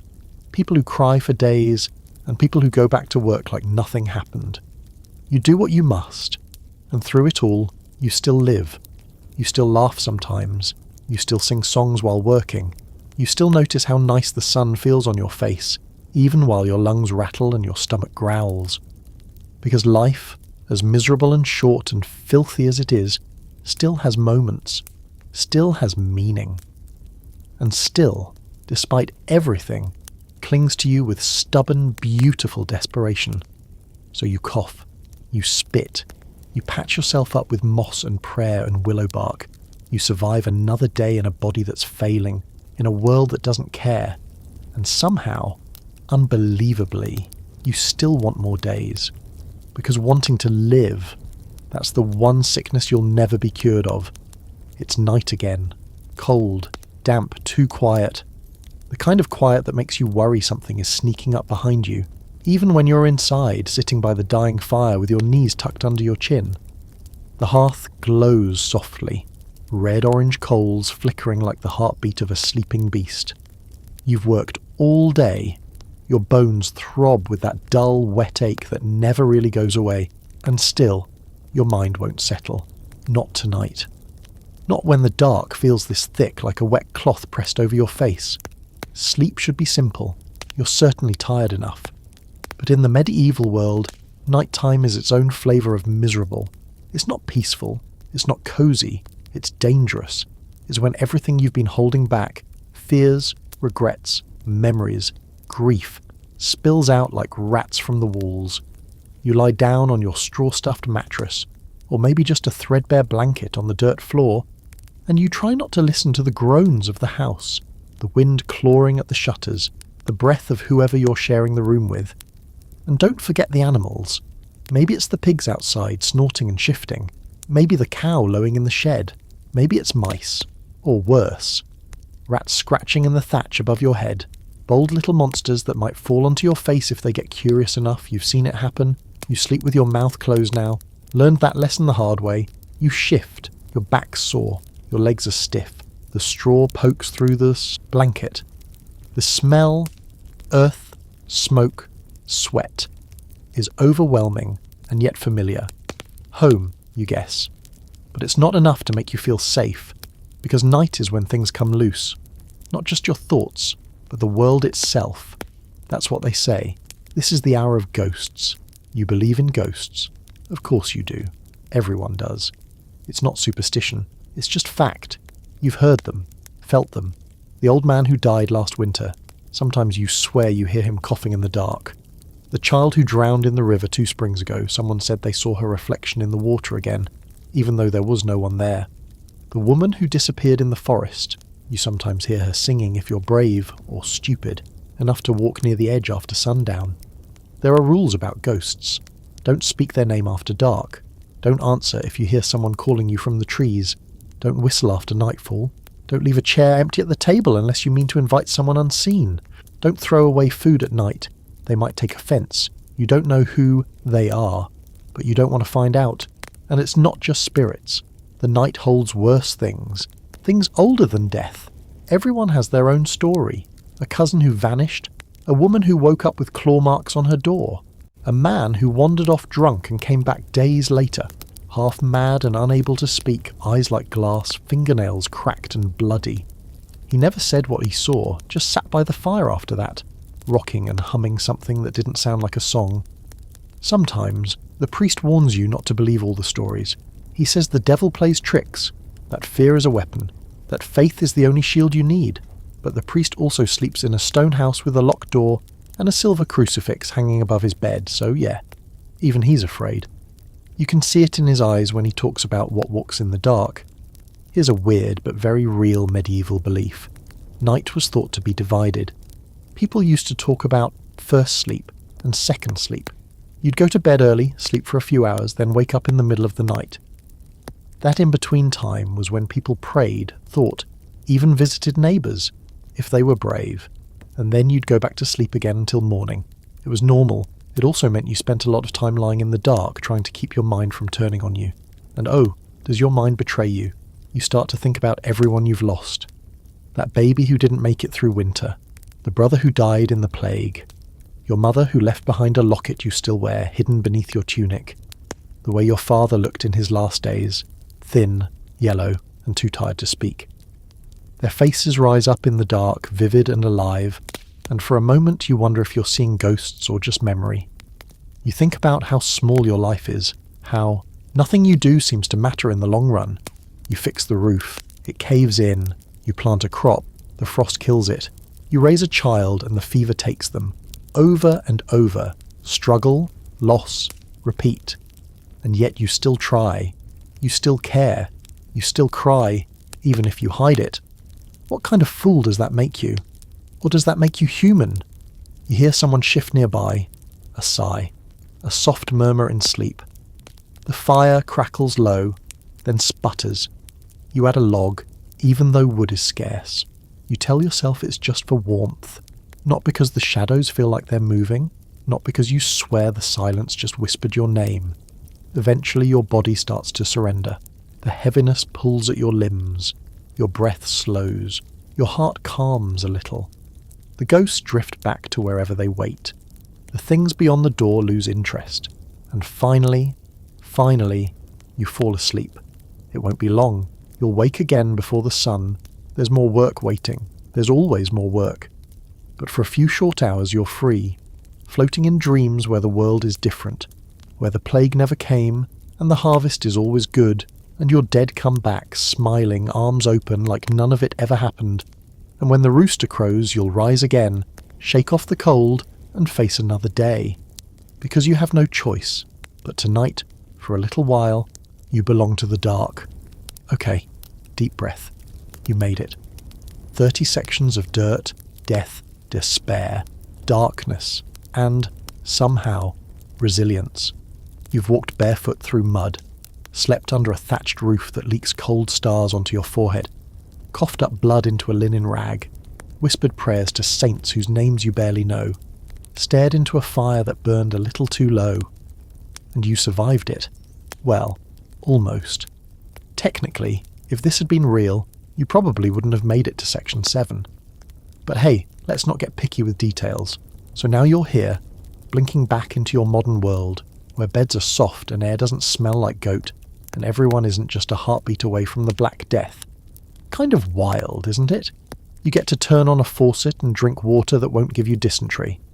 You can walk into a pharmacy and buy something for that cough without worrying if it contains crushed beetles or snake bile. You have privacy, soap, calendars that aren't full of ominous saints and days marked, "Don't plant anything or your baby might die." Life now might still be hard. It is, in its own ways. But it's different. You're not cursed with endless generational toil on land you don't own. You're not waiting for your one tunic to dry by the fire so you can wear it again for the 10th straight day. And you're not going to die because a rat bit a loaf of bread that sat too close to your pillow last night. So yeah, medieval life. Pretty awful. But somehow the people in it kept going. They kept planting, singing, falling in love, telling stories, lighting candles, holding hands in the dark, hoping. And maybe, in some weird way, that's the part worth remembering. Now go drink some clean water, fluff your pillow, breathe in that miracle called not currently dying of plague, and give yourself credit, not just for surviving this story, but for being curious enough to wander through it with me.